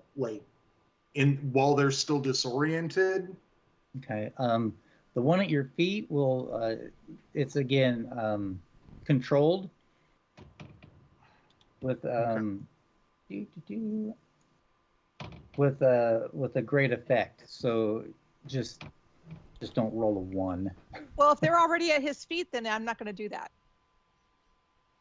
Yeah. If they're already there, I'm not going to do that. Ugh.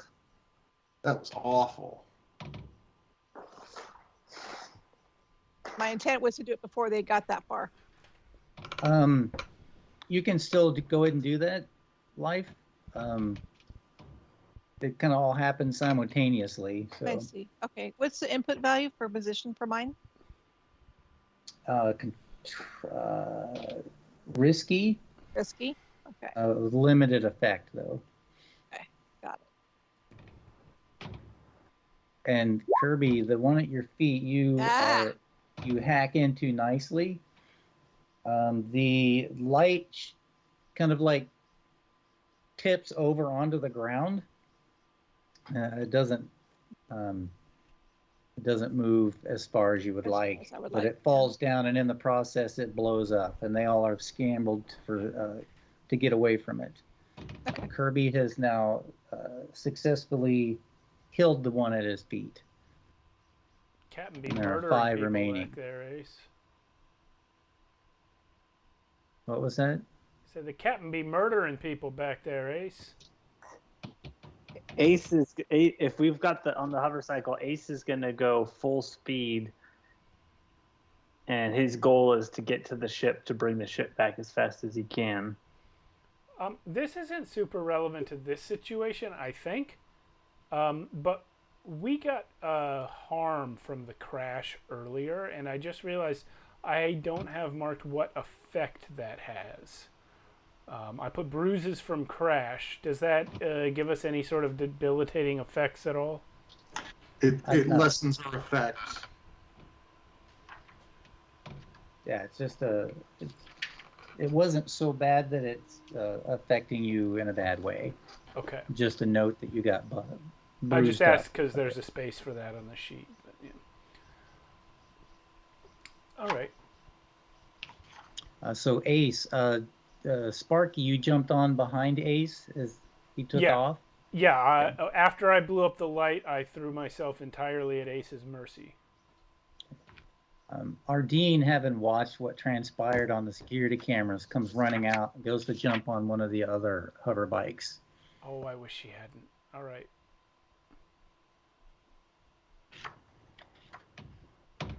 Should I make a helm check? Yes. All right, so I am using my Ace Pilot ability. Wait a minute.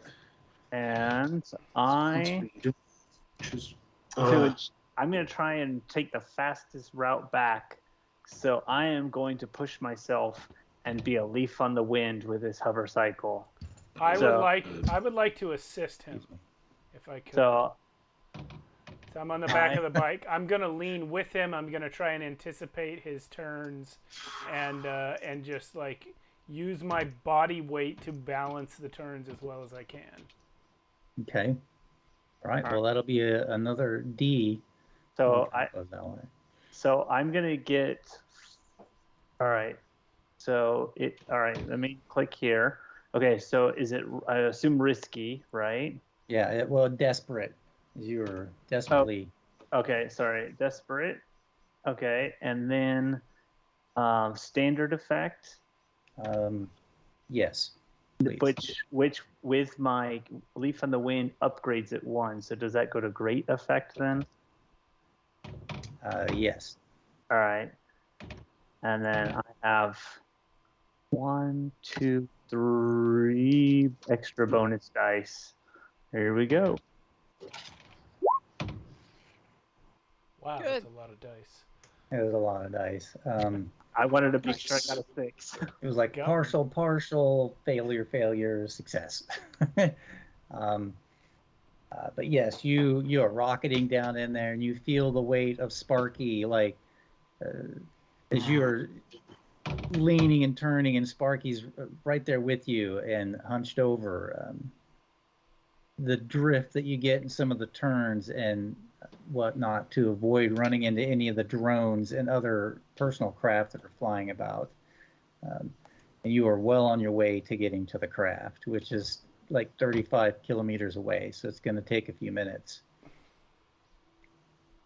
At high speed, you're like trucking really fast. Man, this guy's the pilot for a reason. Ardeen is like on that bike, and she's like she's futzing around with it, trying to get it to start. She's unfamiliar with its mechanisms. I sure Again- hope that Life and the Captain can kill enough people for our Dean to get away. Do you think they are accomplished murderers, Ace? Huh? And I can't hear you. I'm just gunning it, you know. You hear like from like his headset, like Steppenwolf's "Born to Be Wild" is just blaring as he's just gunning it. And I'm just verbally hanging a lantern on all the evil that my friends are doing because this is a coping mechanism that I have. So, GM, describe the illicit drugs that Life has taken from the ship and has in the pockets of Life's robes. You might have some heavy sedatives and basically downers and uppers. Are they're in pill form, I assume? They're like slap pads, like a dermal pad that you would throw on, but because they're like sci-fi chemicals, they're pretty much instantaneous. Life takes two of them out of the pocket and using kinetics rushes over to the people that are trying to attack and slaps them on two of them. Okay, give me a scramble to get there before they get up. Kirby, meanwhile, you have the opportunity to also engage with your sword. What is my risk or my input value? It will be standard with a limited effect. Yeah. Okay. And Kirby, you may proceed with another scrap roll to engage the four of the remaining five. Yeah. The ones that Life is not. The ones that are closer to Life is getting at, and there's the one that was also behind the light, and then a couple more. The dice do not like me tonight. You scramble about halfway there, kind of slip on some debris in the street, Life, and don't quite get there in this first opportunity. Okay. I'm still going to try. Kirby, go ahead and give me another risky but standard effect on your scrap to engage the remaining crew. I want to drop a clock on that. Yeah, I'm going to spend a gambit for an extra die. Okay. And you said this is, what's the position? Since you're outnumbered, desperate. And effect? It'll be a standard effect.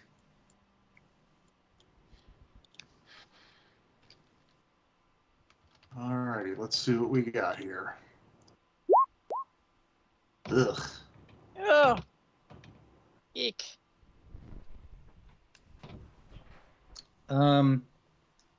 You are. I don't know how I got that many dice. I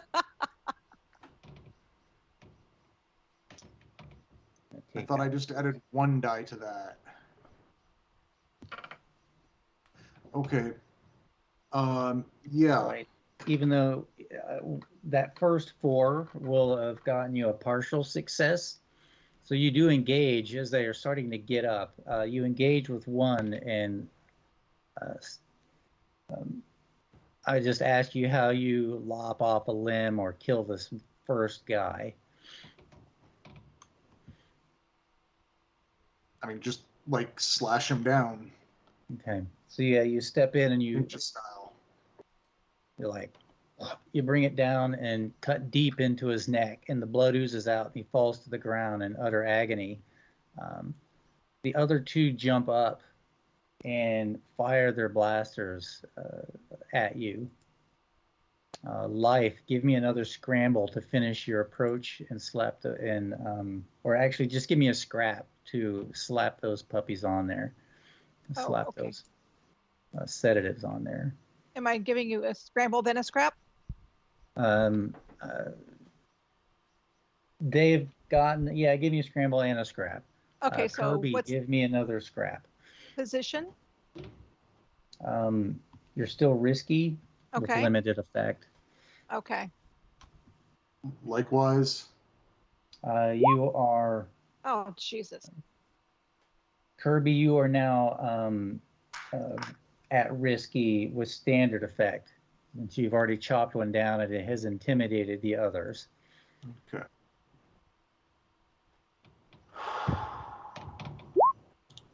Well, I managed with the scrap.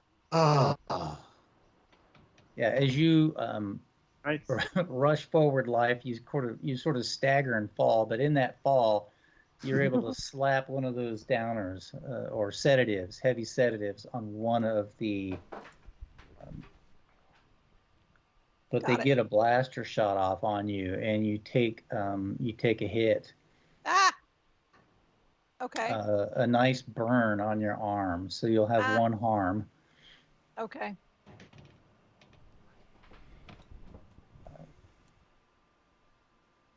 Kirby, that you move in close, but you can't get it. They kind of dodge to the side and fire off a blaster shot as well.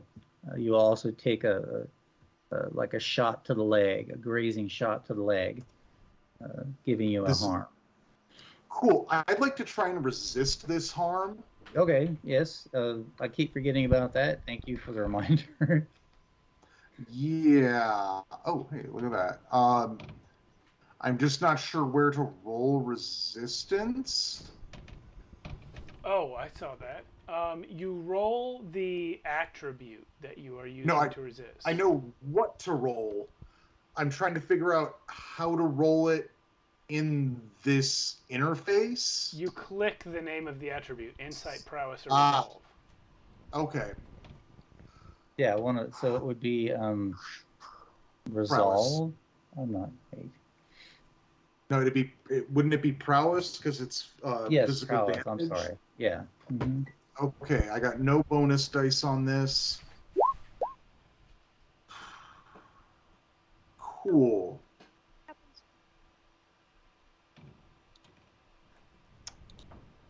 Well, I'm about to suffer trauma. Oh. Uh-oh.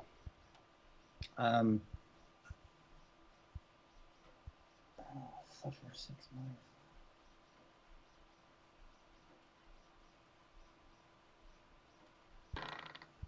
Where is your stress at?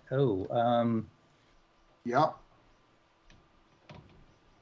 Yeah, that will give you suffer. I'm not sure if I'm I already suffered this. That's with my stress from this resistance.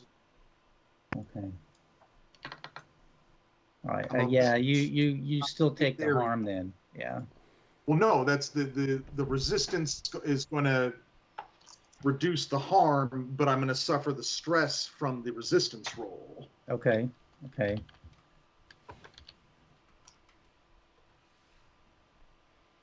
And I'm going to get a actual reference for that, so I'm not just like saying it loudly. And again, sorry, go ahead. So, nope, that's not the one I wanted.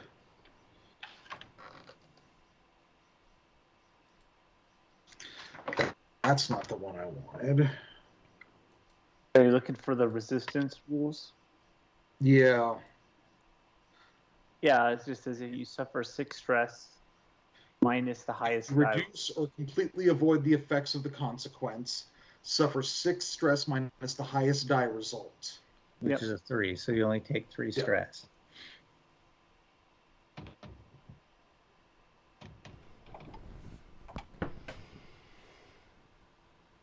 Which does that mean you're not at 8 stress, but like 5? No, it means I'm at 1, 2, 3.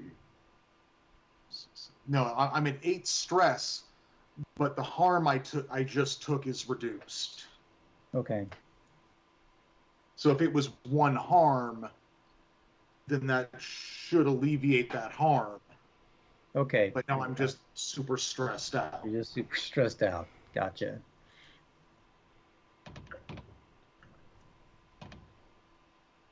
And behind you, you hear Ardeen finally get one of those hover bikes up and running. Vroom. And she shouts back. It's like, come on, come on. I was just gonna ask what the heck happened to Ardeen. She was like, I didn't know if she had driven away yet or not. She finally got the hover bike activated. All right. So I'm leaning into Ace now, probably miles away at this point. Do you think the captain and Life are doing all right? Oh, fine. I've gotten out of battles worse than that. I mean, back when I was stationed on planet, and I'm trying to think of one of the earlier engagements out in I can't really talk about it. It's classified. Ace, I know you weren't in the military, Ace. I know that already. Yeah. So no, trust me, it was a fascinating battle. So there I was. Except you weren't at it. Yeah, I was. No. Yeah. Life would like to attempt to sway again. Okay. We're just bullshitting. Who were you trying to sway? You should to that motorbike. Hover bike. There's only one left. I know. So she hasn't flown off yet. Go get on the bike. I'm going to attempt to sway them. Go get on the bike. No, I'm the captain. Get on the bike. One less murder might be good. I'm not there. Never mind. Captain, it's necessary. You need to go to finish the job. We all need to go to finish the job, but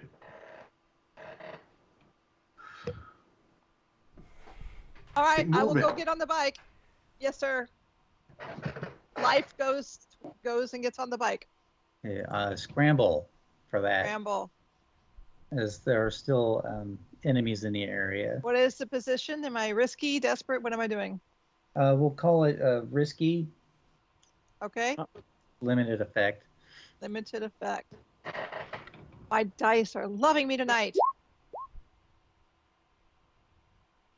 Aren't they? You get there and you are able to either get the last bike or get on the one that she is piloting. I thought there was only one bike left. Yeah. No, there's two. They flew off on one, and she got on one, and there's another one without anybody on it. Ha. Okay.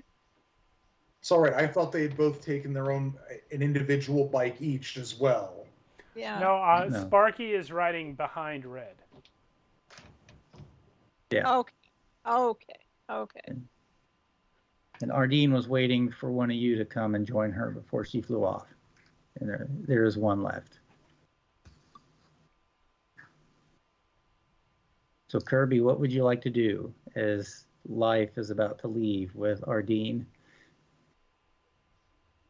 Life does not abandon people. How many of these SOBs are there left? 3.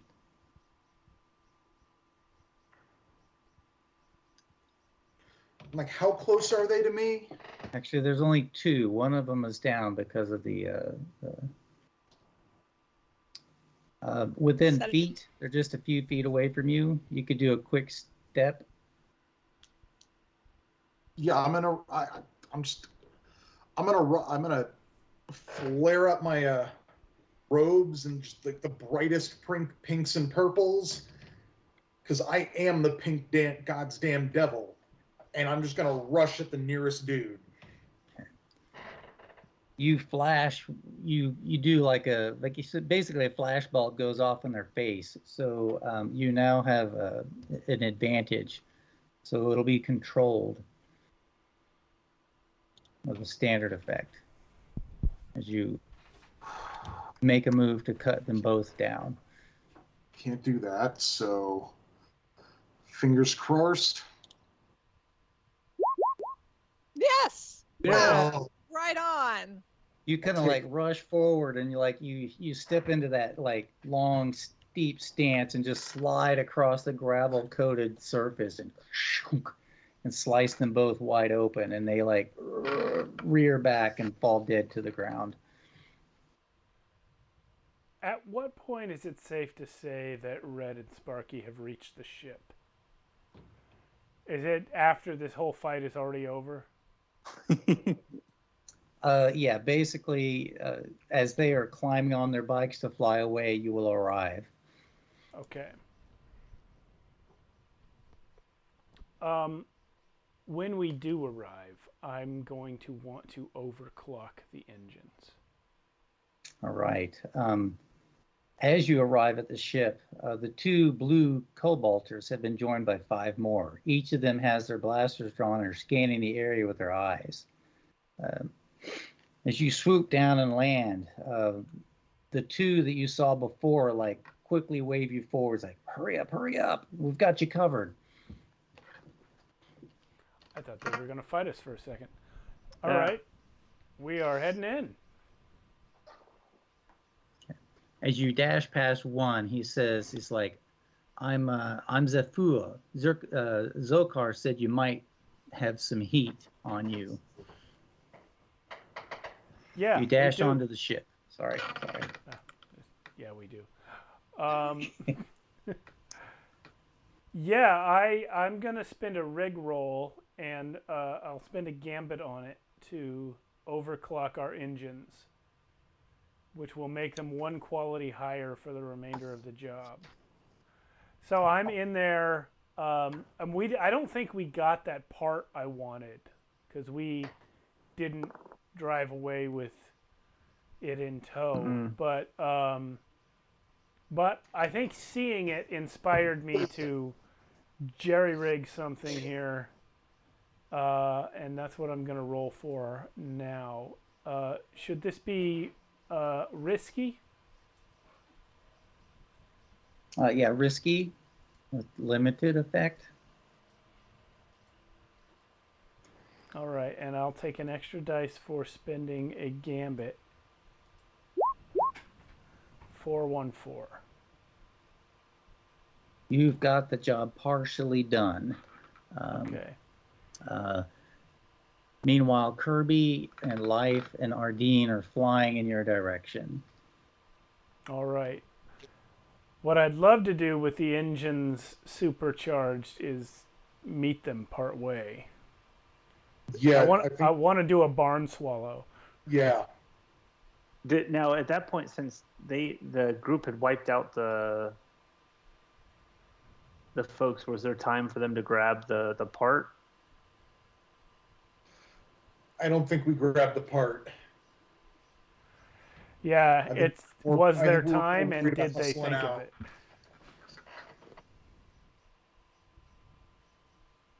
It's entirely up to you. Towing there's it will only- slow you down. How big is it? Excuse me. It's, maybe like 80 pounds, maybe It's about... the size of one person, and there's the room for one person on the back of the bike. Yeah, if you want to take the time to strap it on. Yeah, I think we were more inclined to hustle out of there than tie bits to bikes. Okay. As much as we need this part. Okay. Yeah. Yeah.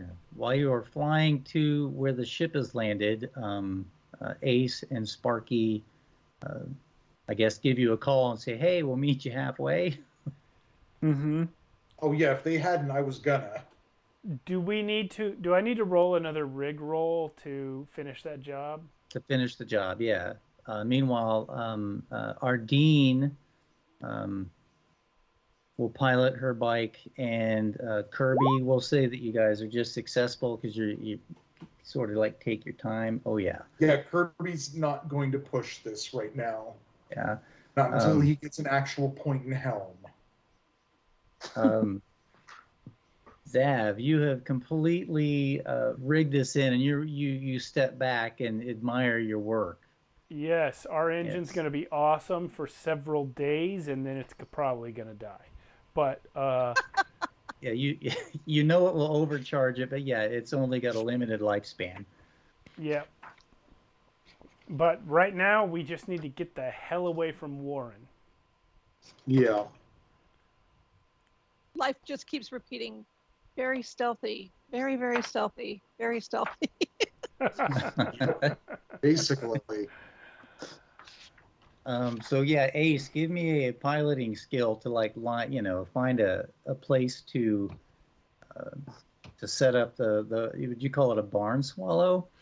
Yeah. Oh, yeah. So yeah, they're gonna fly low and attempt to scoop up our bikes as we're driving. Like basically, we're gonna try and scoop up our bikes. Yep. All right. Okay, so you'll get in front of the two of them as they're flying, and then slow down, and then they'll just zip right in. Gotcha. Yeah. Yeah. It is. Yeah, It is a stabilize that ship. reference. It's a reference to the movie Serenity. All right. I know I'd heard that before, but I was like, that sounds familiar. All right. So this is risky. Yeah, it's risky. And then let's see, standard effect. Standard, yeah. And then the question is, so I think my ace piloting skill would give me a bonus, but I don't know. The goggles would not for this, I'm assuming. It would not, no. Is there any Is way that- I could assist? You could be like at the hatch, like little to the left, little that kind of thing. All But right. it'll definitely give you some stress because you're like, Oh yeah, yeah. maybe like I a- will take the stress in this case. got like Alright, a so roll 2 carabiner that bonus you can dice. latch on to a post, but it's just Yeah. kind I of mean, scary. you could spend a gambit. I already spent a gambit to overclock the engines. I think we've only got one left. We do only have one left. Yeah. That's not good. It's a partial success. This is gonna hurt. Kirby, Yeah. as you're coming up on Us. the rear, Ardeen and Life are scooped up nicely, but the ship shifts a little as you're approaching Kirby. So I will need you to actually now give me a helm to adjust and land safely. Oh no. Yay. Do we really Well, I need guess I'm the, glad you didn't spend that gambit, because I'm gonna spend it. Do we really need a captain though? Like how much does the crew depend on that? Bye bye, Captain. Like I fix it, you fly it. What else do we need? Yeah, this is it's desperate because he slowed down pretty quickly. So give me a desperate with just limited effect. Grabbing an extra die from that final gambit we had. Oh no. Yeah, Wait, You, where's your extra that's- die? that's Yeah, my extra die. You had Because nothing in I hell. don't have any points in hell. You're a So terrible just roll captain. one die and take it. Roll 2 dice and take the worst. Well, you certainly took the worst. All right. Ugh. You unfortunately He wasn't meant to crashed. be flying things a bunch. Yeah. Again, the hatch is open as you're approaching. You kind of don't line it up just right. You kind of crash into it. Let me see what the skill on top of that. One sec.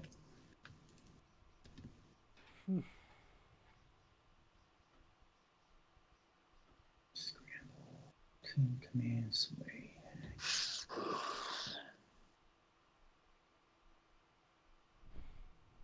Okay, let's say that you are, you realize you're going to crash, so you use a scramble as a desperate maneuver to jump off the thing at the right moment and hopefully land on the ramp. Now, would it be possible for Life to assist by using kinetics to Yes. not? Yes. Yeah. Mm-hmm. Okay. So what's my position Desperate, and effect? limited. Yeah. But I'm assisting, so you have another die. Alrighty. I'm not assisting because I'm using about how much we use. Yes. Nice. There you go. And for the save. Captain. I guess a captain's useful. Eh, Yeah. I Just don't as know. the He hover doesn't bike really is about fix to like the ship, but he does murder people. Which just is as the helpful. hover bike is sometimes. about to smash into the ship's ramp, you push off and leap into the air, and your momentum carries you far, but you feel like you're not going to quite make it. But then you feel this tug, like something's taken a hold of you and pulls you forward. And I don't know if you're doing some sort of like hand maneuver or whatever to like make it obvious that life just saved your life. Yes. Life. There is music. You hear music in your ears as you suddenly start to hover, where you think you're going to drop. You don't, and you just keep. Dubstep. Yes, and you hear music slightly for just a moment. As a manifestation of the way. Yes. Kind of strange. Maybe like a Cylon somewhere. What's that sound? And you don't know Just a what second. direction it's coming A from. It beat sounds like a drops. fire alarm. It sounds like a fire alarm that has a low battery. So you close up the ramp and fly to exit Warren's atmosphere. Dean gives you the coordinates to fly to, Ace, and you aim the ship in that direction. Get that out of Punch it. there.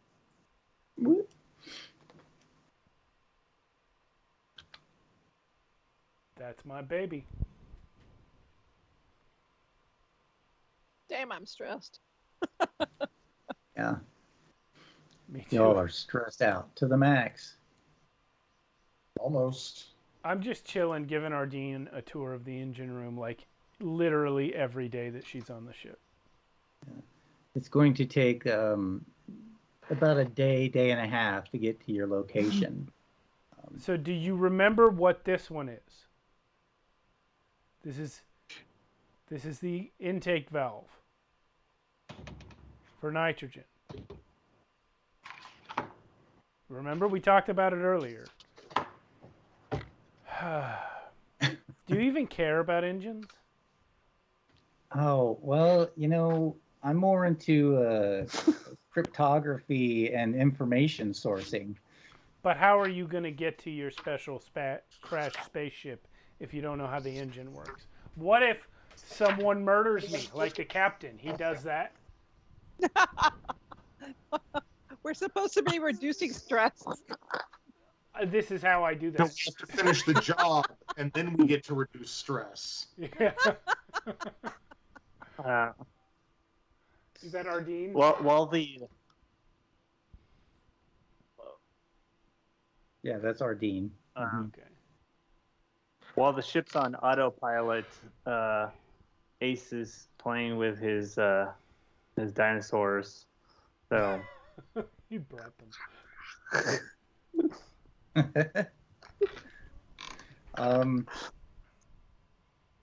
In the day and a half, I'm going to call it like some downtime, so reduce your stress by 2.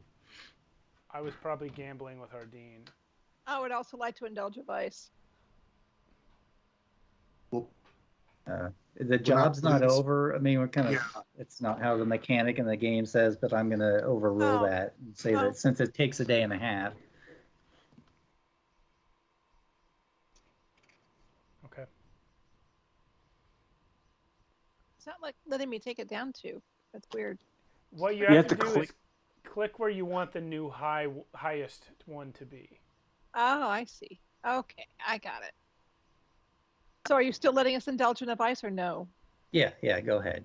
Well, we're not indulging in it. We're just getting reduced stress. Just getting reduced stress. You Oh. catch a breather here. Oh, okay. yeah, Okay. All right. Yay! But it does take some time to get to the Oort cloud and the asteroid field. around it. Let's see. If you have a harm remaining, advance your healing clock.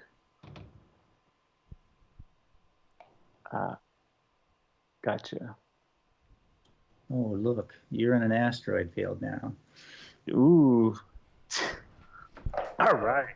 That's That is a lot of asteroids all right up in our bizways. That is Yeah. fancy right there. Look at that. There we go. That's a good effect. Watching you move it around is kind of cool. Yeah. All right. Yeah. It's hard to grab stuff on those layers that are the same. There we go. Move that up there. Spread Hey. out a little bit. Hey, Red, why do they call it Ort? The Oort cloud, it's named after a Dutch astronomer, Jan Oort. What's Dutch mean?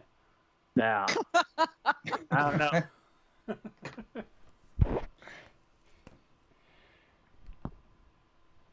So as you approach the coordinates that she has provided you, I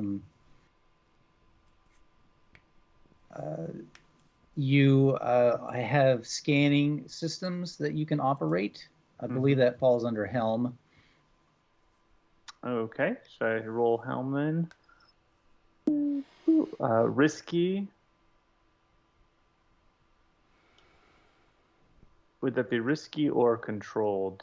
It's risky with the limits with standard effect. Okay. It's the flat line again. Yep. All right. Nice. There we go. Yeah, as you're approaching the cloud, your little AI system allows you to maneuver safely through the field. But as you get closer, your scanner is picking up a low energy signature. Energy signature. All and right. The closer you get, the signature is increasing as. Is that the prize? It's like that. Ardene's up on the command deck with you. It's like, yeah. As we approach, I'm not sure again what the security system is, but it looks like it's powering up to do whatever it's going to do.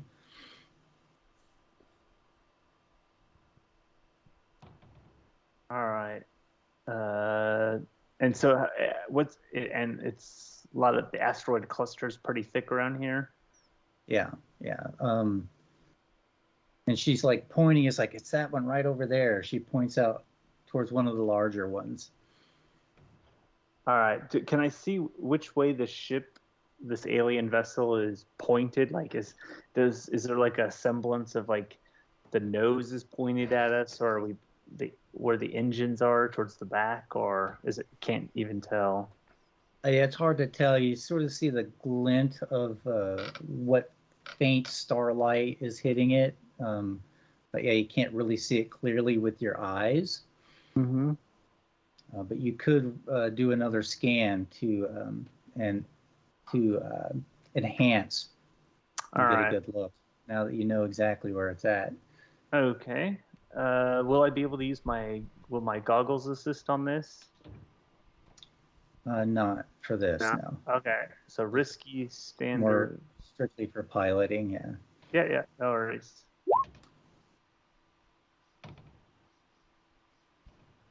All right. Yeah, you're not getting a really good, clear look at it. You going to continue flying towards it, or take some time to?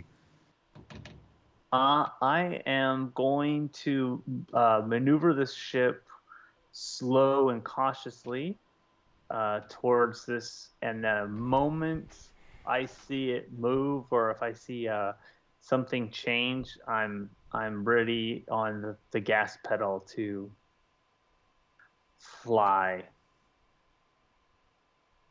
As you maneuver the ship a little closer and putting some distance, or decreasing the distance between it, an energy bolt lashes out across the zone and at the ship. So give me a desperate helm with limited effect All right, to desperate. dodge the shot. All right. Has anyone else got helm? I have helm. I could be up there and like while he's now suddenly struggling to pilot the ship as this fires off, could maybe be running the scanner. Okay. These pilots. That's not going to help there. So All right. should I roll as well for the scanner? Yeah, go ahead and run a scan on that, Sparky. That's a 4. All right. I am. Well, Ace maneuvers the ship with this next roll. Sparky. Oh, you are able to get the ship out of the way of a majority of the blast, but it like chips away at the hull, does some hull damage. Can we see where the blast originated from? Yes, with the scan that Zav did, and you're able to like pinpoint the location of the weapon with your scan. How far is Okay. it from us? Is it far? About 300 meters at this point. Can we actually see the weapon? On the scanner, you can see it Okay. now, as Zav has honed in on it with the scanner, with its with the increased pixel density. Is this a shipborne weapon on the alien vessel, or is this like a defense mechanism, like on another asteroid sort of thing? It looks like it's part of the ship that's crashed. So like now that you've got a good look at it with Zav's scan, you see that the hull and the whole ship is kind of mashed into this asteroid, but there's a substantial part of it that's still intact, and there's a single turret on top that's tracking your movements. All right. I am going to, having just been sort of the ship taking a hit, I am going to punch it, and basically I just yell, "Hold on!" and I basically just throw the craft into sort of a spin to kind of get us out of the arc of the turret, and sort of try and get us to. I'm gonna pull full speed, just janking maneuvers back and forth as I try and get the ship as close as possible to this alien vessel, while also maneuvering the ship to kind of get us into out of whatever weapon's arc. So, if you said it was crashed into an asteroid, I'm going to try and bring our ship around the backside, wherever the asteroid part is. Sounds good. Likewise. Oh, I'm sorry. While you he's go doing ahead as that, well. I would like to tow using kinetics, one of the smaller asteroids along with us, so that I can pull it in front of the ship should it and be like and shield us from another shot. Okay. First off, have you do a helm for me, please, Red. Ace. Yep. Red. Yep. Risky, desperate. We'll set this one as a risky maneuver with limited effect. All right, so I am going to dance like a leaf on the wind. So I will. Oh God! And your goggles will affect this because you have to pick a course out between the debris and asteroids about you. So this will upgrade it to a standard roll then. 1, 2, 3 bonus dice. There we go. Nice, yay! Nice. You in your efforts, and go ahead in life, do an attunement to reach out for a rock and have well enough control of it to direct it. And what values? Use risky at standard. But yeah, Red, as you fly. Nice. Hey, perfect. Yeah, you.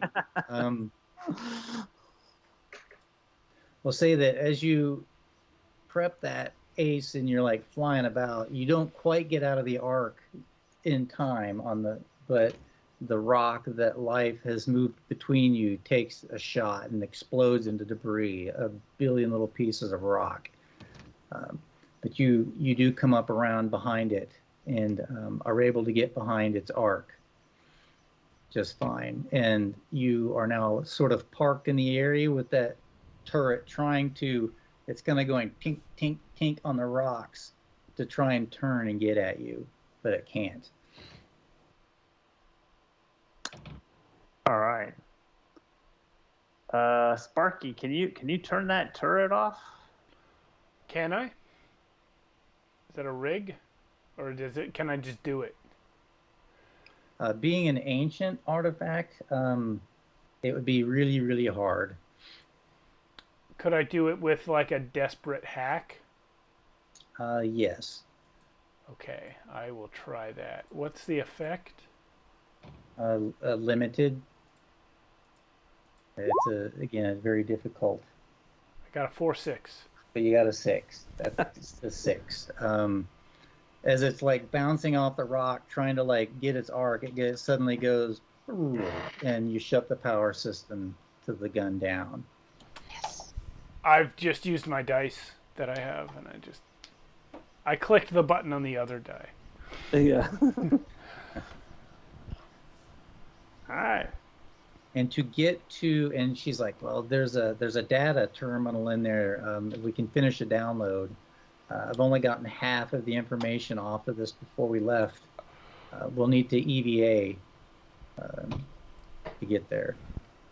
EVA, I don't know if that's the right word. We'll have to spacewalk. Mm-hmm. I think it is the right word, but I don't know what it stands for.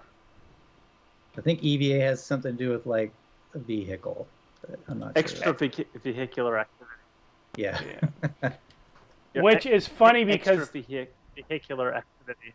Which is funny because they use that term in The Martian a lot, and he wasn't in a vehicle most of the time. He was in a hab. He would do EVAs all the time. Yeah, it means you're doing stuff outside of your vehicle. Yeah. Yeah. So you'll have to do that. Who would like to accompany her over there? Or one of you, she could stay behind. Ardeen will stay behind. He's like, it's there and there. If you, she like looks at you, Sparky, like you seem to have the technical skill to access the terminal. Yeah, Maybe I'll you go. can go. Leaving the ship while in space is not nearly as upsetting to me as doing it on a planet. Space is the place where I'm comfortable, so I will go. Does anyone wish to accompany? I would like to. Life would like to go. All right. So you suit up and you spacewalk over to the device. And Sparky, just go ahead and give me a hack to finish it up, but it's a controlled system hack. Okay. It's Effect? standard effect, yeah. 4-3. You get partially there. Of course, you're eventually going to make it, and this is like the end of what I've got prepared. But when you return to the ship afterwards, you discover that the extracted information are dark hyperspace routes, paths that nobody else knows between the systems and around systems. We can make so much money with this. Oh yeah. We might even be able to buy some of our engine parts new.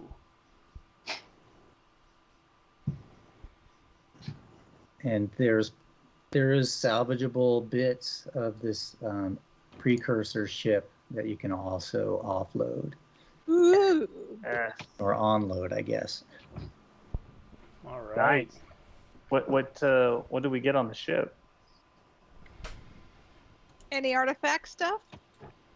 Yeah, there's plenty of artifacts. Again, I don't have a whole an inventory list here, but there's you get a nice stash of artifacts and this information for dark hyperspace lanes. Excellent. Outstanding. Excellent. Yeah, Ace can't wait to race through them. Oh, wow. I totally forgot to click my clock, and that's it. Okay. All right. Yeah, we did it. Awesome. Yay. Thanks, That everybody. was awesome. Thank you, Mia, yeah. for running You're that. welcome. If everyone involved is amenable, I can absolutely see doing a sequel to this in the future. We have games scheduled for weeks at this point, I think through the end of November, but maybe at some point, if everyone wants to, we can come back. If Mia wants to run another one.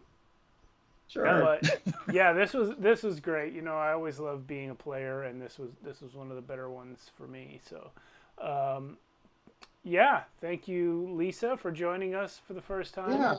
Yeah. Thank you for having me. That was very nice of you to let me join. Yes, and thank you, Mia, for running a game on the stream for the 1st You're time. welcome. Thank you for the opportunity and graduating to full game masterhood. You're no Yes. longer a journey person. And thank you, Kenny and Jason, for the same bullshit you always do. Thanks for the excitement on that, Kirby, Jason. That was a harrowing bit of life threatening. Bloodshed and murder. Life Outstanding. was not threatening. I liked our crew here. I liked the different personalities. Mm-hmm. Yeah, I feel so bad too because like I'm sitting there like, do I burn stress? Do I not burn stress? Like, and I was on the one where we were trying to do the maneuver to pick you up.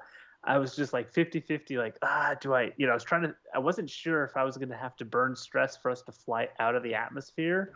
So I was assuming we were going to be chased. So I said, okay, I'll save the stress for that. So that's why I didn't use it. But as soon as I saw the roll, I'm like, damn it. Probably would have been really worth it to get 2 more extra dice.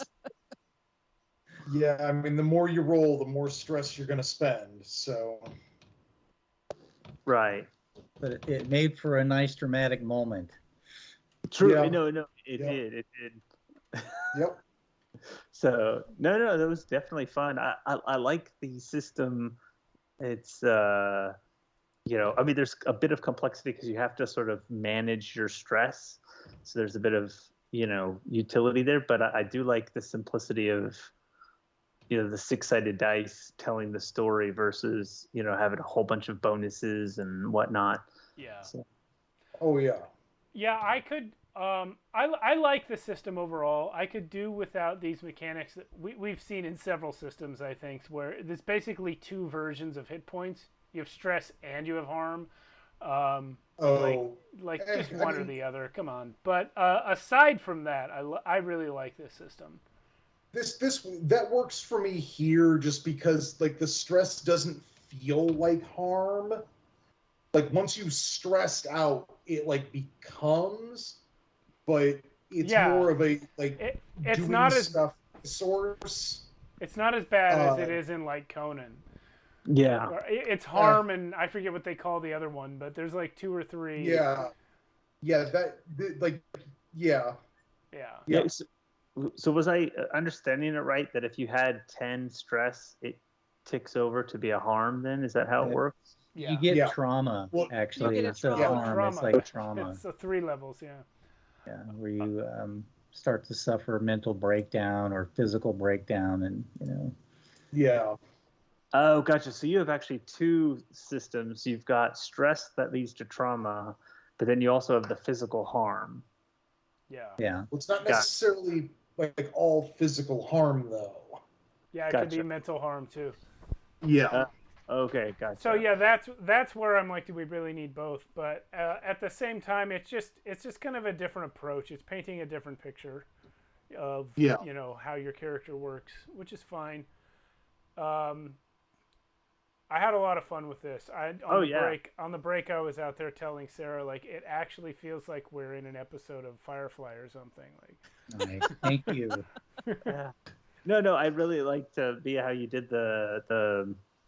I think it kind of helped set the scene, like doing the flashback.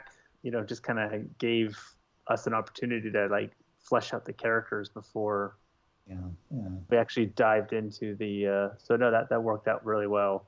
especially starting Steve off, because Steve is always a character. So I found myself slipping mentally into the character of one of the NPCs from the other stream, who's kind of based on River from Firefly to begin with.